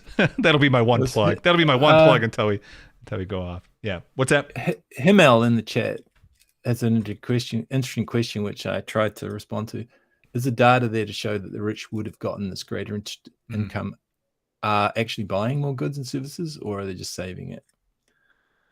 That's a hard thing to know because you kind of have to survey the people. But, a lot of the bond buyers are pension funds, I believe, in the US. Yes. So what is that? That's consumption, but not today. So tomorrow. So yeah, that might not be causing too much inflation. So it's an indirect thing. Like, so the interest that the government is paying on bonds, I don't think it has a direct inflationary effect one-to-one unless it's a massive interest rate increase like you see in Turkey. So if you go somewhere where it's kind of extreme, where interest rates are double digits or even up to 20% interest rates or something like that, Brazil, I don't know, wherever, Turkey for sure, then it's almost one-to-one effect because you're just bypassing everything else because then it becomes self-sustaining. Once the consumption goes up, even in just luxury goods, it can, and houses, like houses, the opposite to energy, right? They're right at the top of the economic ladder, and energy is right at the bottom of production. So house price pressure is not inflationary until it starts to affect the people who just have to buy a house or have to pay rent or whatever. So it's when it really stresses the system out that the high interest rate can cause inflation. But I still think if you just look at the data, there is still is I think a correlation there between interest rate and inflation rate, because it just is the price of money, because the government is paying the interest. But what the government interest payments do is they support the repayment of loans that are endogenous. So they support repayment of bank loans. So it's not just interest income to the rich that the government is supporting. The government is also supporting the endogenous circuit as well, indirectly. And so that's not a simple story to tell, right? It's a lot more complicated. And what Warren Mosler does when he says the government interest rate is the inflation rate, I think he is implicitly, he's not telling the full picture. He's just telling a very macro level story. And the full picture is that it supports a whole lot of other credit creation by the banks, the endogenous circuit. And that is how it just generally raises the general price level. And there's some lag involved and all that sort of thing. So that's my understanding from, Steve Keen type of perspective on the dynamical system that we're talking about here. It's not just a simple one-to-one causation. Does that make sense? It makes sense to me. But yeah, Hamel, if you're still in the chat, let us know if that was that was a good answer. If it was saved, it wouldn't necessarily translate into inflation. But because it's institutional, because there's a lot of pension funds that buy the bonds, it has other effects that don't directly translate. People don't use their interest on the bonds to buy things with, but it supports other credit creation. And certainly, once the pensioners start spending it, then it's a risk for inflation. I'd say it's a price pressure, and it doesn't become closer to one-to-one inflation until you get very, very high interest rates, and then it's just too much stress. It just directly causes inflation one-to-one when the interest rate is too high, because there's always a delay. There's always people optimistic that they'll be able to repay the loans and blah blah blah. So it's when you push things to more extremes that you see Warren's logic actually, more clearly. Renora, I think a good example for the term structure of prices and impacting future prices, I can pull up my screen here. I've shared this in the past. So this is the term structure of gold. And you see this, if you follow me on Twitter, I made a post a couple weeks ago, maybe a couple months ago now, where I showed this dynamic playing out even outside of gold. But in a lot of commodities, you'll see the term structure. So I have the forward month by it would be the month in front of that, right? So when interest rates get pushed higher, the future cost of so when you have futures, I don't know how. I mean, you've said you're into investing, so I would assume you understand what futures are. But for those who don't, you buy a future contract to. I mean, a lot of people obviously use them to speculate, but at the end of the day, the future contract is some sort of contract for future delivery. That's what Hamel was saying. Yeah, he's right. Yeah. The forward pricing is more directly one-to-one inflationary. Yes. But it's the government interest income payments that support that forward pricing structure. Yeah. The forward price, if you're paying the spot price, it doesn't matter. But if you're paying a contract, then you're kind of betting that the forward price is going to go up because then you sort of get a bit of a win. But the forward pricing mechanism, until it's actually realized, until you actually have to cough up, it's not going to be inflationary.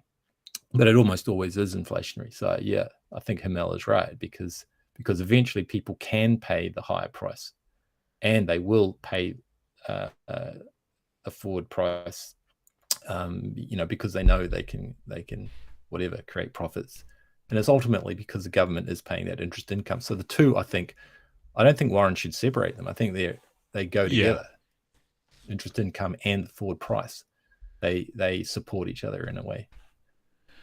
Okay, good. I hope that, hopefully that does. Sorry to interrupt. No. He's Renora's just saying that was the chart that I have up is helpful. And then if you didn't watch our live stream last week too, we also talked about the attractor and repeller concept as well, in terms of this whole dynamic will play out differently depending on where you're at. Right. I mean, in terms of the wealth scale. I mean, we're going to get a real time experiment. Unfortunately, at the expense. Unfortunately, it will be at the expense of quite a lot of people's livelihood when it's all said and done. But nevertheless, we will get to see in the lab. It all play out. We don't want to be Mengelers, but it's kind of the way sometimes these natural experiments work. They're very unfair, but we'll get the outcome. So so hopefully that was helpful. We're running out of questions, and it's good. Did we have anything else on the if there's anything else agenda? We can forge forward. Let me think real quick. I'm gonna switch back to a different screen so I can look at a few tabs real quick here. Um, let's do let's do this. Yeah, you know what? Might be Go. for another live stream, but you're the 7%. We were was talking. a Yeah. was a I really will. good topic. We should save I that. will dig into that. I will dig into the 7%. You know what? I'll tease you guys with this. Okay, so a couple things. I mean, in real time, we are very much like right now coming up with not only factors that we need to put into our learning model for markets, but there's also just our curiosity with how things work as well that we're trying to figure out. And one of the things is understanding what real-time inflation would be, right? So, I mean, that is something that we are trying. I mean, the question that you had, Hamel, we want to we want as close to a real-time answer to understand how that's going to impact the macroeconomy, the mesoeconomy, finance. It is on our to-do list to say, yeah, look, if you track these specific data elements that get reported, you can get some sort of sense of what we'd call real inflation is, or however you want to define Mosler. What we'll call it, Mosler inflation, right? We're trying to understand that and what the impact would be on the broader economy. And then in the here and now, and what I'll bring up right now is one of the things that we are working on. Going back to endogenous money, if you want to, do you want to? Are you up for going back to endogenous money? Yep. Do you have a little more time? Um,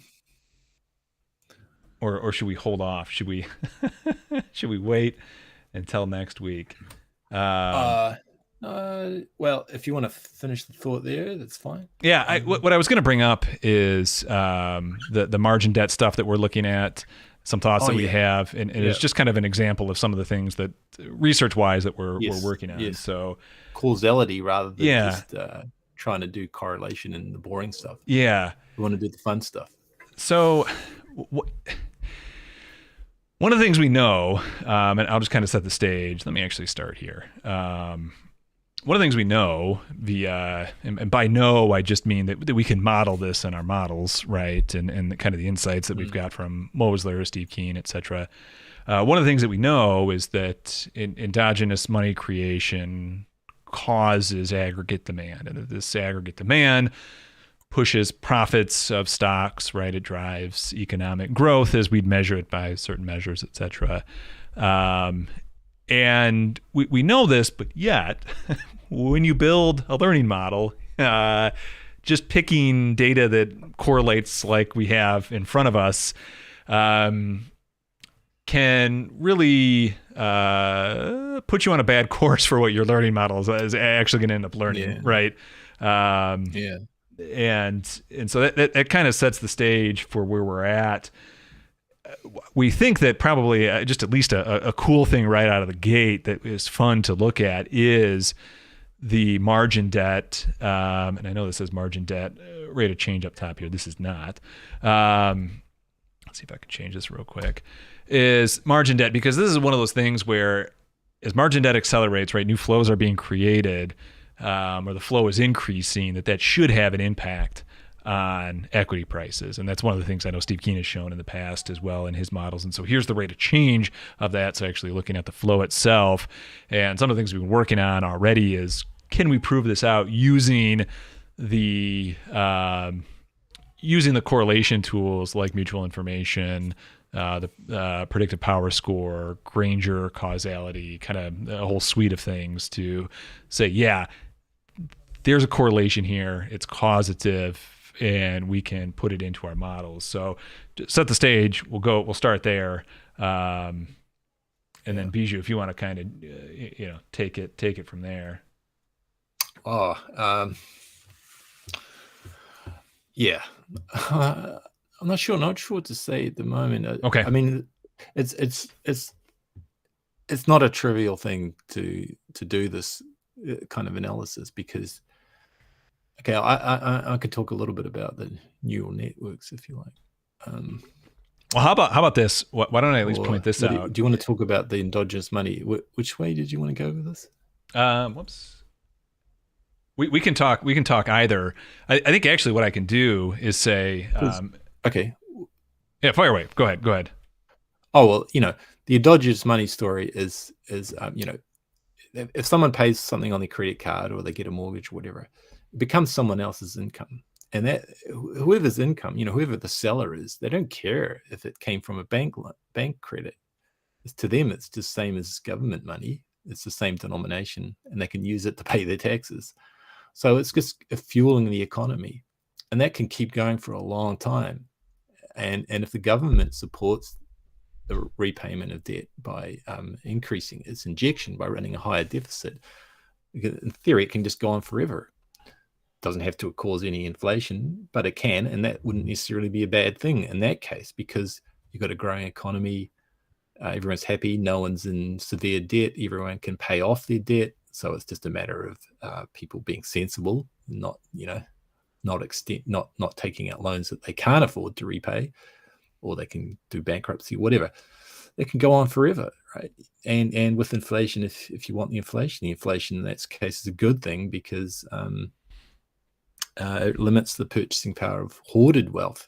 People have to, with inflation, Yep. That's of a good nature, coming from demand, coming from excess money. You've got people, need to go out and earn more money, so they have to do more work. So you get a heating up of the economy. The only bad thing or downside to that is ecology, right? Ecological things, which we're going to have to face in the future. But if the production is sustainable, then there's no problem with that. And eventually you say, I don't really care about growth because everyone is living a happy life. And then you have some sort of, you're not focused on GDP growth anymore. You're just focused on sustainability and maintaining a good standard of living for everyone. And so endogenous money isn't a bad thing. It becomes a bad thing if the government isn't supporting the need to repay the loans.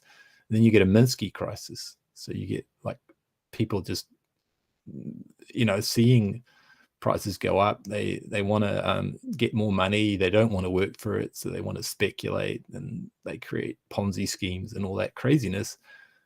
And it's happened in history many times over, most severely in the 1930s, 1929 and 2007, 2008, where the wildness, the endogenous money circuit got out of control, way too much credit money circulating. And then you get a Minsky moment, sometimes caused by stock price or stock speculation, or what happened in the assets price speculation, sometimes caused by the fraudulent ninja loans and that sort of thing. So it can happen. The Minsky crisis can manifest in many different ways, but the basic kind of abstract principle is just a massive expansion of credit at too high. It starts to grow. Two things: credit goes to a very high level. That's private debt that households owe and firms owe. It can get way too far in advance of GDP. So 150% of GDP usually is the sort of figure. So 1.5 times GDP. Sort of that's about the level where production can never keep up, can never drive enough sales so that people can pay off their loans. Plus the rate of change of the private debt goes above around about 10%. So it's accelerating or increasing at too high a rate. And so this endogenous money dynamic is the cause of those instabilities. And we think those may be fairly easy to predict. Predict the outcome. Real quick before you make that point, I just pulled up the private debt to GDP for everyone on the stream from the BIS data. So the BIS data is now, it's the Bureau of International Statistics. Is it statistics? Is it settlements? Bureau of International Settlements. Bank of International Settlements. Bank of International Settlements. There we go. The BIS data is now on the Fred database, and it's only been there for a year now. So you can get all this, every private debt to GDP ratio and everything for every country that reports the BIS. And I pulled up the U.S., which if you see before you can't, you're not watching the stream, but for those of you who are, who have it up on, you can, yeah. We hit 170 in terms of percent of GDP. Post-COVID, we were up to 160, and we're now settling again. But when you look at the credit, the actual credit itself, the rate of change of credit, we never got to that magic 10%, which we got to back in 2000 and then 2008 at this juncture. Yeah. So BIS data is available, and then for you, kind of playing along at home, if you go to statistics, if you go to bis.gov or bis.org, statistics, credit to the non-financial sector, and then download this Excel file. That's going to get you everything you want to find out what every series is in the Fred data. So this little number right here you can find on that spreadsheet, or this series name is what you can find on the spreadsheet. So if you want to find something specific to play around with for whatever country you're from, that's how you can do it. But back to the point you were going to make before I cut you off. No, that's right. Regarding our goal with this and what we think is kind of the outcome of where we want to push this. I think. You muted yourself? Oh, are you there? You're back again. Yeah. I'm switching screens back to the margin data. Yeah. I think when I cut you off, the point you were going to make is we see this as very valuable data to predict future outcomes of both the economy and markets. Yeah. But that larger timescale, Minsky endogenous money dynamic that you can see in Steve Keen's models, is ironically, because people call it a black swan, but ironically, it's actually easier to sort of see. Steve Keen talks about this. He mentions his friend Richard Vague and his analysis of when big financial crashes happen. But within that, there are a lot of other mini cycles with a shorter time scale. Those are the ones that we would need. We would need an automated system, a Doug bot, to warn about when there's a big Minsky type of moment coming. And it would have to be a little bit insensitive to exactly what's causing it. Is it coming from housing? Is it coming from car loans, or is it coming from energy, or what? Yeah. It would be, we'd try to not be sensitive to the microeconomics or mesoeconomics that's causing it, but pick it up anyway, because if you don't pick those things up, well, firstly, you might be just really, really stupid, because they might be obvious to most people. But the other thing is that, you'd also like to have, you'd like to automate your own knowledge, right? As you sort of take your knowledge of the macro economy, put it into some automated software, not to be lazy, but to avoid your own personal biases and things. Yeah. But then day-to-day trading and investing, it's actually a lot harder, because you're dealing with not so macro types of movements in prices. Yep. Right. Yeah, exactly. And so that's when you need to understand more of the causal relations between fiscal flows and the prices. Yep. And you've got to know which ones are the key ones to use as features in your neural network model. You can't just chuck all the big data at it, because there's going to be a lot of noise in it. And I think if we were going to do the statistics live streams again, I think that would be one of the things I want to focus on. Is statistics is about, especially financial quantitative analysis, is about not so much about forecasting, predicting. It's about removing noise. Yes. One of the things that, one of the valuable things that Nassim Taleb talks about. Yeah. Yeah. So that's what you do when you try to we've got to find the features. We've realized that it's not easy work. We were thinking maybe this would be a month. It's not going to be a month, guys, but we're certainly going to show you some progress. Yeah. That is, I think that's really the one thing I wanted to drive home, Hamel as well, and anyone else. I mean, these live streams, and then, you know, if you just want to support what we're doing, and again, everything that we have research wise, we're going to make available during the live streams. But if you want kind of access to a nice monthly summary, that's what the supporter tier is going to be for. But we do want to make this as publicly available as possible. Because it's fun. And if you know, if there are questions like you had, Hamel, in terms of, is there any data that gives any inclination that any macro dynamic is playing out, those are the sort of things that we do want to solve, whether it, you know, will benefit in understanding the markets or not. It's just fun to crack that code, and to see how it plays out. I did want to point out on this chart again. I mean, this is using the highly evolved neural network that is between my ears and behind my eyes. Yeah. But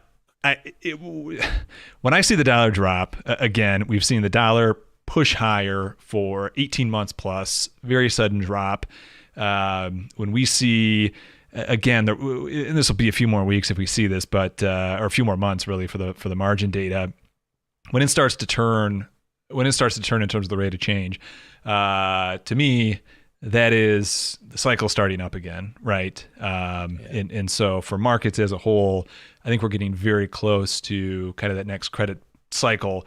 And certainly as it's expressed in margin debt, that would be something that correlates directly with stocks. So, the other thing too, actually, I mean, just from the update I did on last night, or I published on Tuesday, was we are seeing total assets of the banks as a whole hit new all-time highs. So, I mean, we're starting to see the bank engine kick back up. I mean, it's starting back up, and we saw things really flatten out about a year ago. It's I mean, the pieces are starting to come together. Obviously what we want to do is allow, you know, machine learning to understand this and find those things that the unfortunately generalized but usually pretty darn good neural network in each of our head can pick up on if we can train it in such a way to really be attuned to the data that it needs to look at. So maybe a little bit of teaser for some of the stuff that'll be coming down the line. Right. Yeah. Like you said, it's a really interesting time because of the disturbances that have come from the pandemic and so forth. And price gouging. In one sense, it's quite good for an MMT analysis because it gives some shocks that can be very clearly kind of analyzed, but they're not going to be the same features that you're going to necessarily focus on for normal times during a normal credit cycle buildup. So there's a lot of good work to do, and it's like Douglas said to me the other day. It's if you guys want to get involved in this, it's a lot more fun to think about mechanisms and causality than it is to just do dumb correlations and statistics and that sort of thing. If you want to join in the effort, just let us know. Keep those questions coming. If you think of anything too, make sure you drop them in the comment section below, in between streams. We've got more questions. The questions are coming now. Jesus, is it? Jesus. Jesus, tell me if it's Jesus or Jesus. I think of it as Jesus. He's a good friend, internet friend. Never met him. There's massive incarceration inflationary because they consume but don't produce. Well, it's slave labor. So currently in the USA, you use prisoners to do a lot of production, sewing this and that. So it might actually be deflationary. But you're right. There's other costs to imprisoning people who could do better things in society. Even if they're just on a kind of a rehabilitation program funded by the government, don't tell any libertarians or conservatives that melt down. But they're then getting an income from the government to be rehabilitated. That's someone else's income when they spend it. It's going to be deflationary, and it's going to help production. So there's good and bad in it. If you could drive slave labor, it might be good. To in a very terrible way. Yeah. So I don't, like Jesus says, I'd never want to use the prison and incarceration conflicts in order to stabilize prices. It's just very regressive. But then like I said, there are other bad impacts, social impacts from incarceration, and generational poverty and indebtedness to society. That's not a good thing. And I think I'd say it's not necessarily inflationary, but I think it's lost output, lost human capital, lost contributions to society that we have when we just decide to imprison people rather than try to rehabilitate them. It does seem like politics aside, if you take someone who could be a productive member of society and take another productive member of society to ensure that a would-be productive member of society could never be a productive member of society, you now have two potential productive members of society not being productive in society, right? Yeah. They're just running the system because of someone's warped morality. Yeah. I mean, I think of drug use in that, Yeah. The wrong people are being incarcerated in that case. And in any case, I don't know. We ought to want to create a society where people are happy enough that they don't need to take drugs. Yeah. And that they've got free time to look after their family and play sports or whatever. That's a decent drug. It's your adrenaline and that sort of thing. Or the opioids that you naturally produce. Yeah. And the what is it? I forget the happy drugs that your body produces itself. Yeah, dopamine and whatnot. Yeah, I'm all for that sort of drug taking. Yeah, dopamine. If you can get it to produce naturally. Well, for me, try to stress about getting these Minsky models done. There's cortisol. Yeah. Sweating bullets. We had another question come in from WWE fan. You're not derailing the conversation. Yeah, questions, bring them at any time.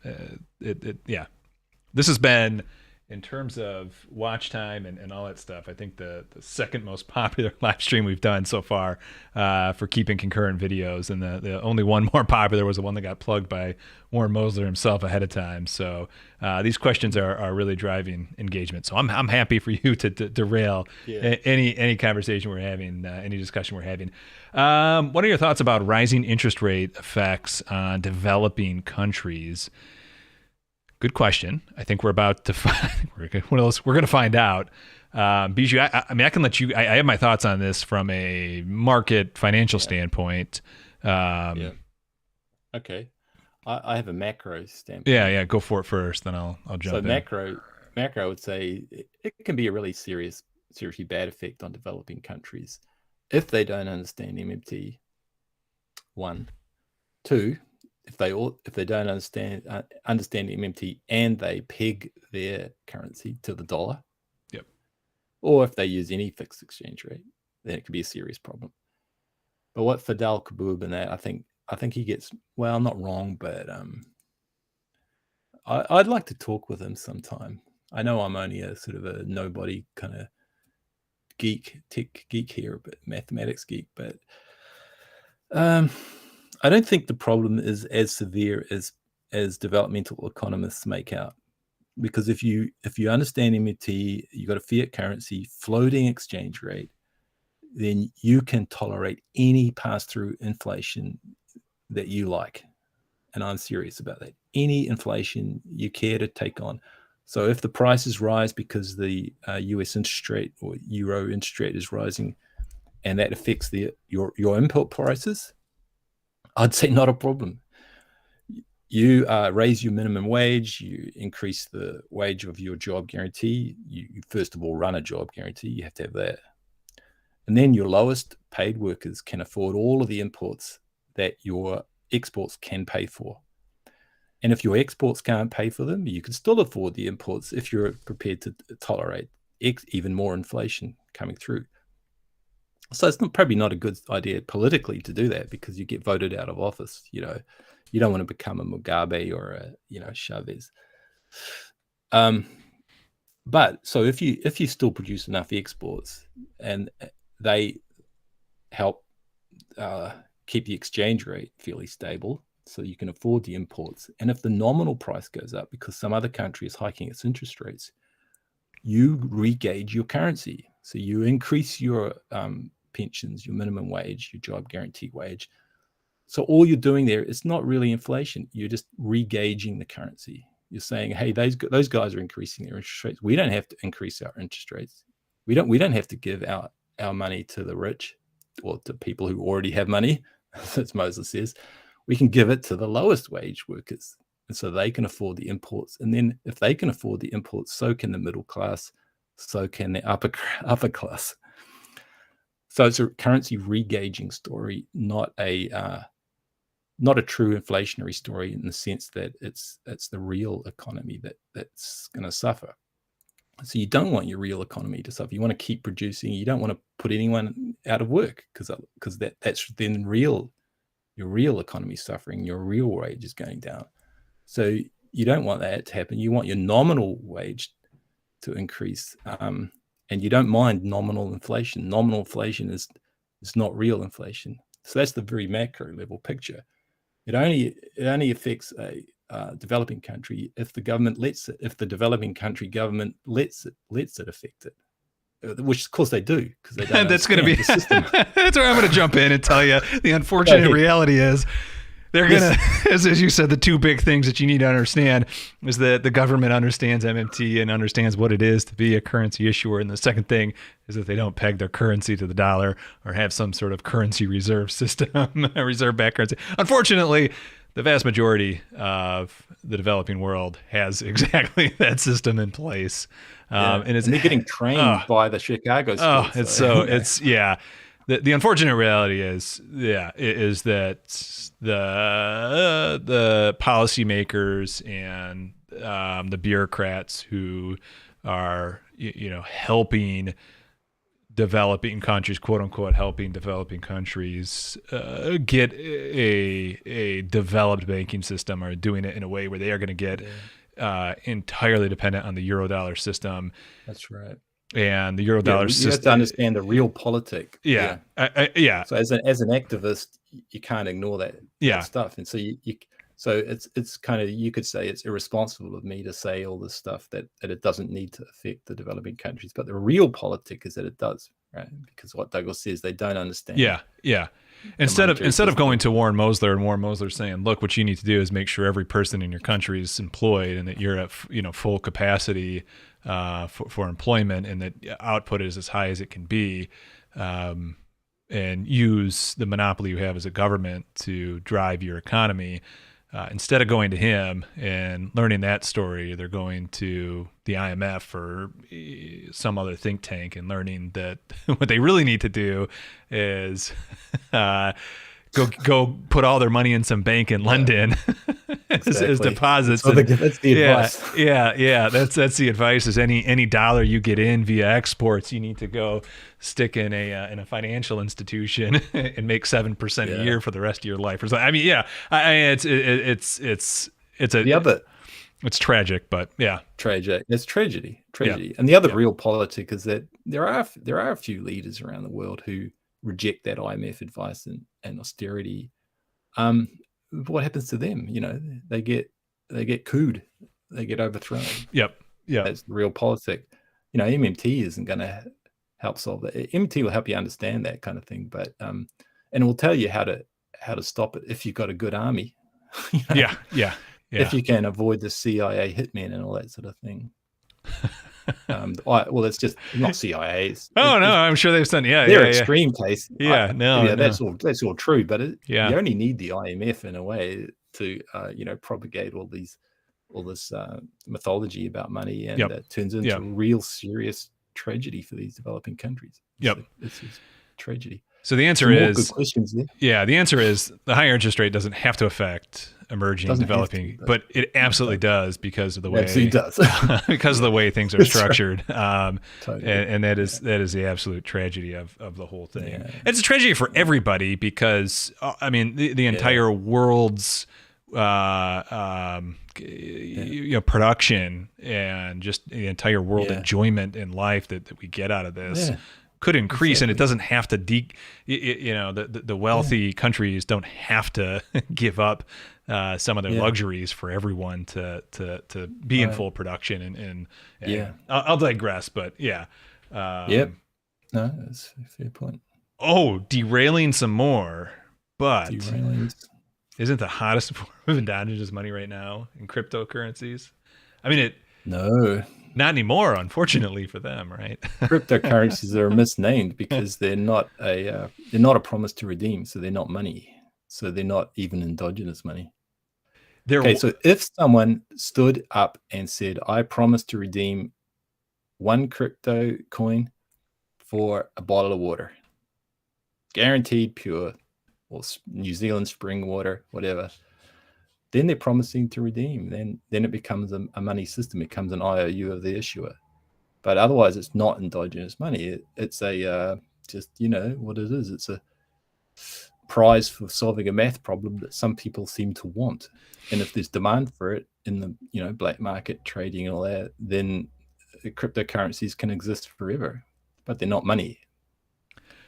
One of the things, though, that the crypto world did do, which they did figure out endogenous money creation because they created fake coins that they then priced and used as assets on their balance sheet to bid up their balance sheet. That's what FTX did. Right. So there was a kind of a promise to redeem for dollars. But, people trusted it. And as long as people trusted it, can keep going. But eventually those Ponzi schemes, you can't trust someone to redeem someone will figure out that they can't redeem. Which they did. The whole thing just fails. Yeah. It was fun to watch play out. It's just fake endogenous money. Yep. You can call it a credit, but it's not a credit. At least you can definitely redeem it. Yep. That's a great thing about having an army. You can always collect the tax, and you will always accept your tax credit back in payment. Why wouldn't you? Yeah. Thank you for returning my currency to you. I won't burn your house down. It's like, why would you want to burn someone's house down? It's just crazy, the crypto world. What Nassim Taleb says, he was an early enthusiast for Bitcoin. What he says is that Bitcoin is great because it was sort of true libertarianism in a way. It allowed a payments system to exist without the evil hand of government messing things up, which was just delusional from his point of view. You could tell people were going to misuse this. And so I'm sorry, Nassim Taleb said that? Nassim Taleb, yeah. Oh, wow. Its function as a payments layer, just went away as soon as the price got speculated on.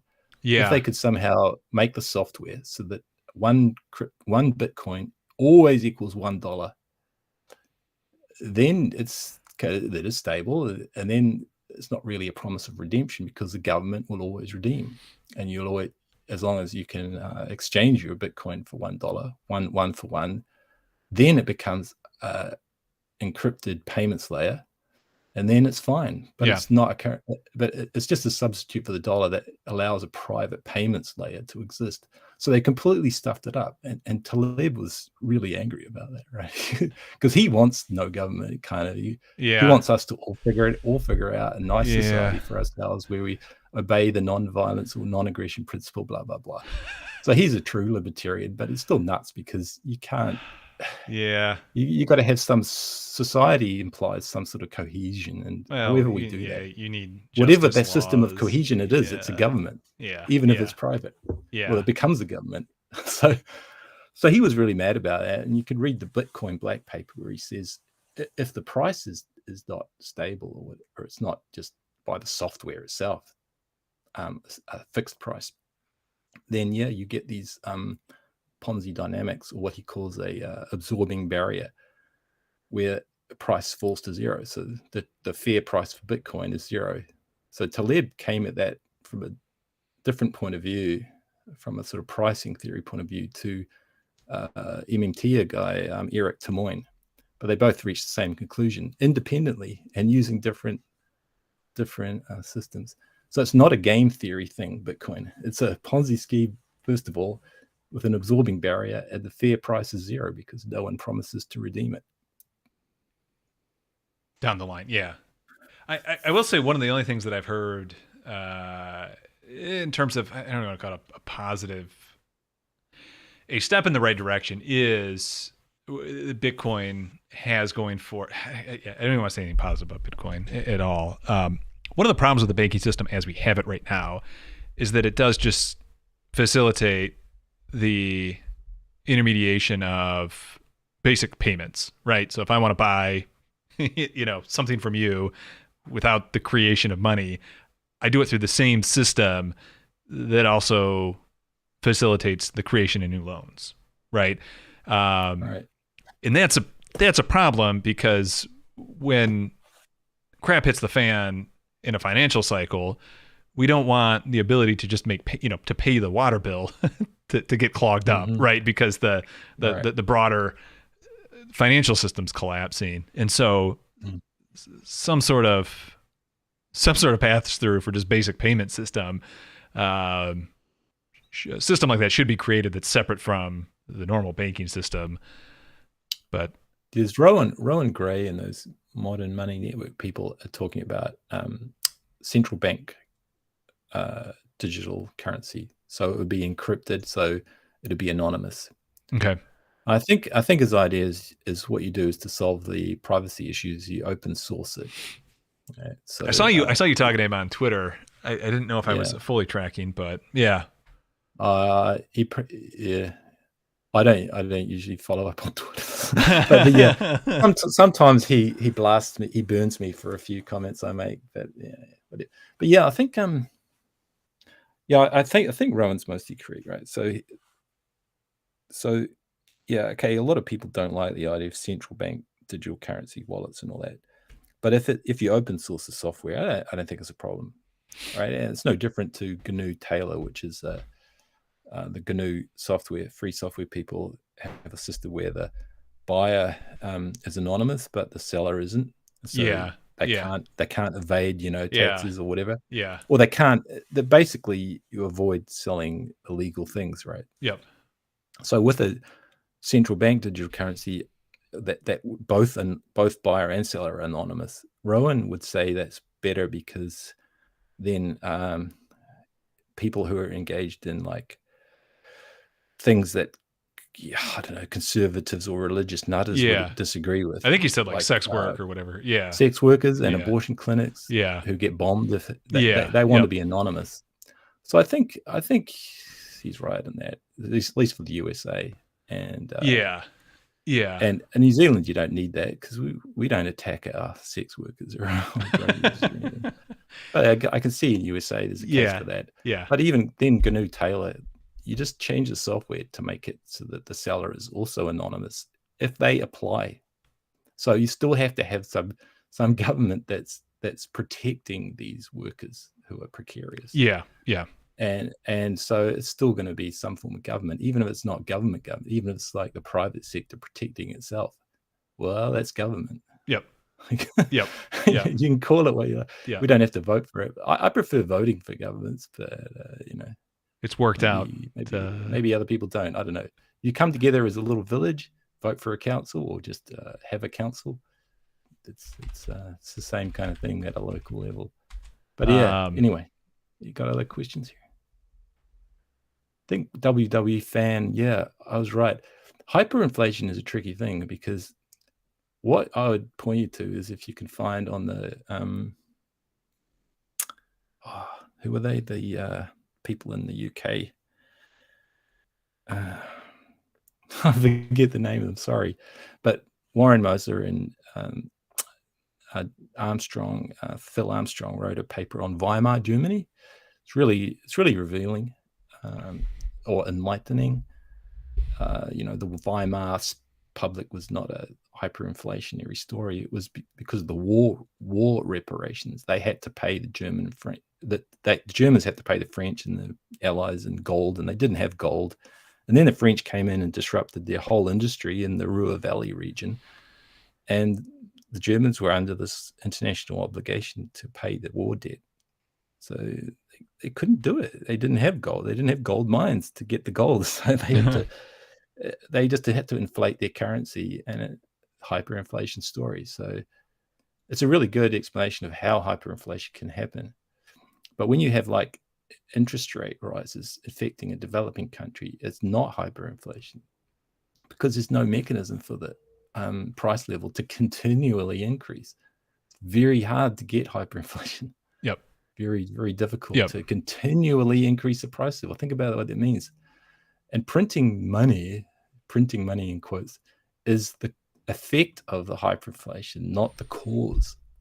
And yes. that paper by Mosley and Armstrong will explain why. In the case of Weimar Germany, same story for Zimbabwe, which Bill Mitchell will talk about, and the current Venezuela and other countries. It's always the increase in the money supply is the effect of the hyperinflation, not the cause, if you look into it. And even the right-wing libertarian Cato Institute agrees. They just did an empirical study of all world hyperinflations ever. I think there was about 40 or 50 of them. Some of them, just little ones. Increasing the money supply or the government deficit was never the cause of those hyperinflations. That's from right-wingers. So on that, I would trust them. It's like a wolf saying, "Yeah, I ate the sheep." But they will be out there. The next spending bill. Thanks, WW fan. Sorry, didn't mean to shout. Yeah, the GIMS. Okay. Institute, they publish those papers. Yeah. Right on. Did we miss any other questions? I'm trying to scroll back through here real quick.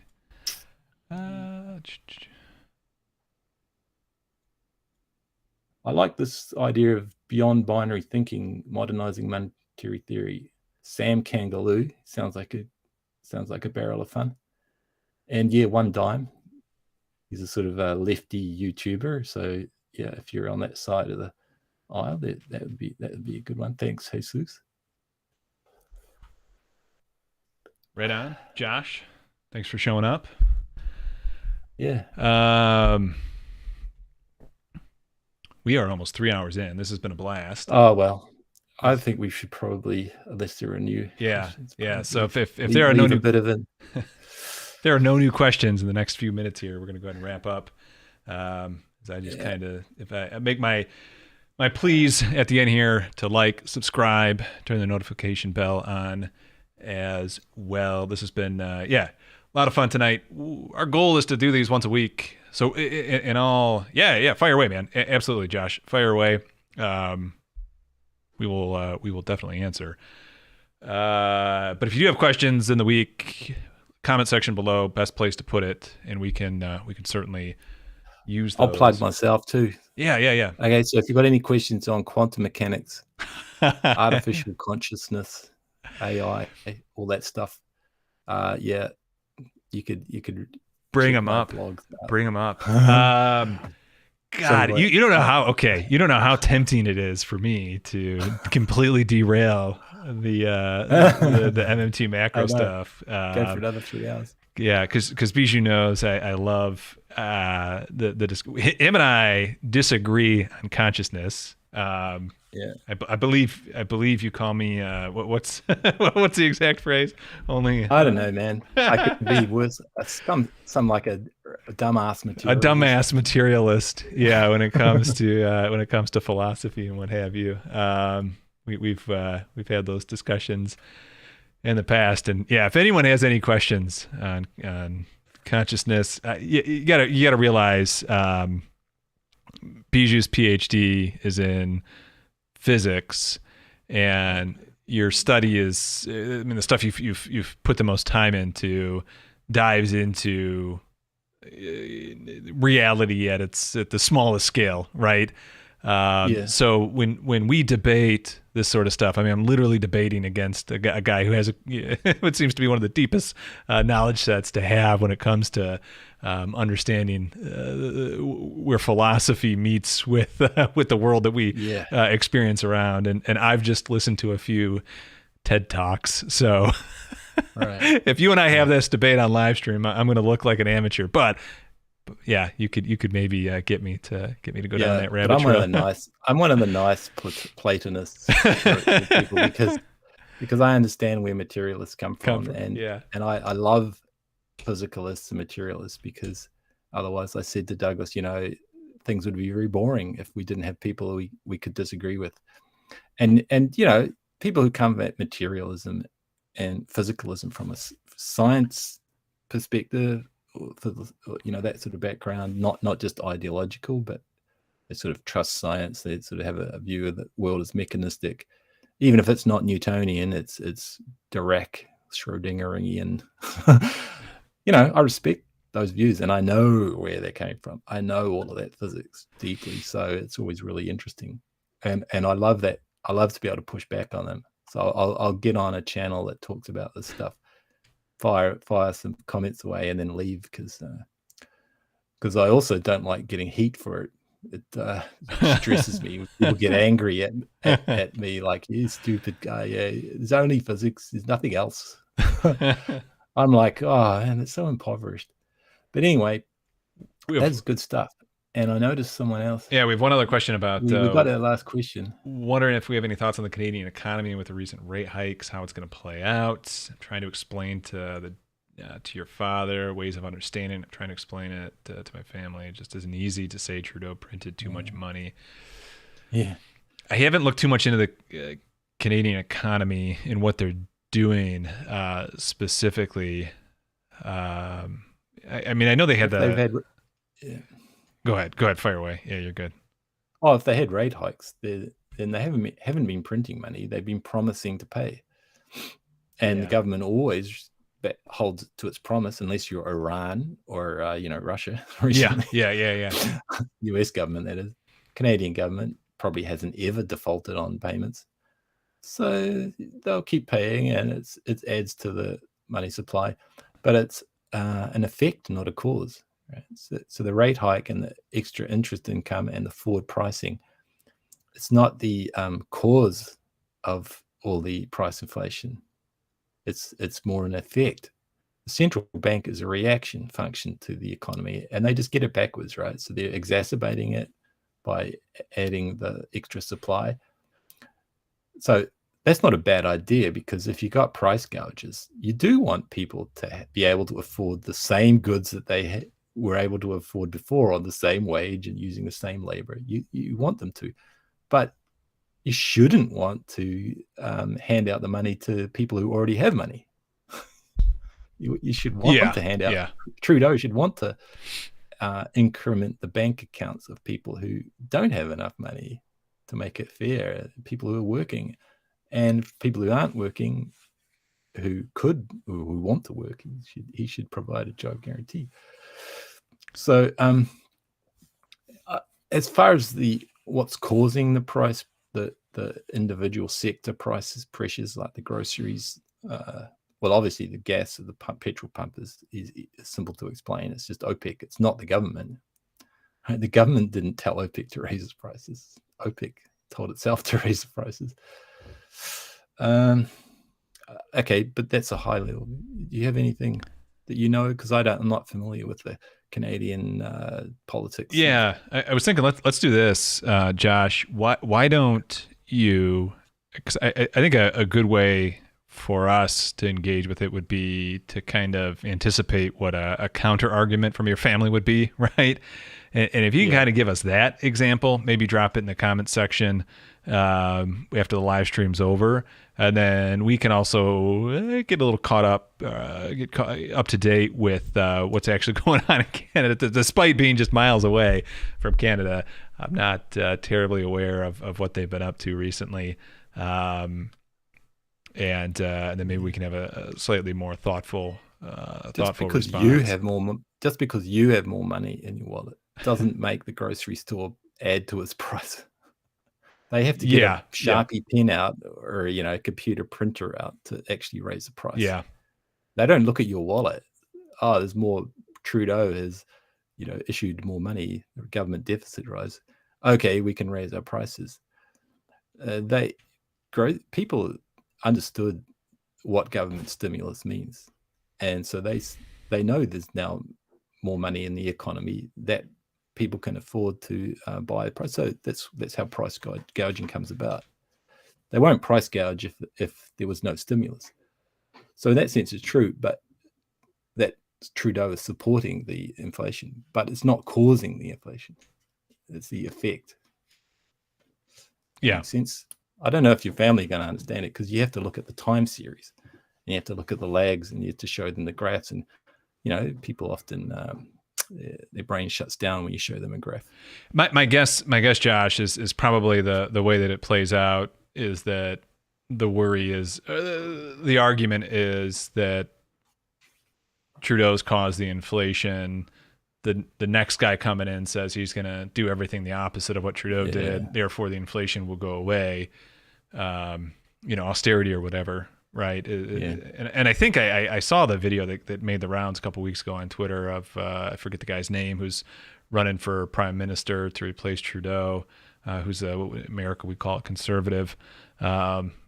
Said everything that you would expect a conservative to say. It was bass backwards, the entire thing. It was completely incoherent from beginning to end. It was what's that Billy Madison line?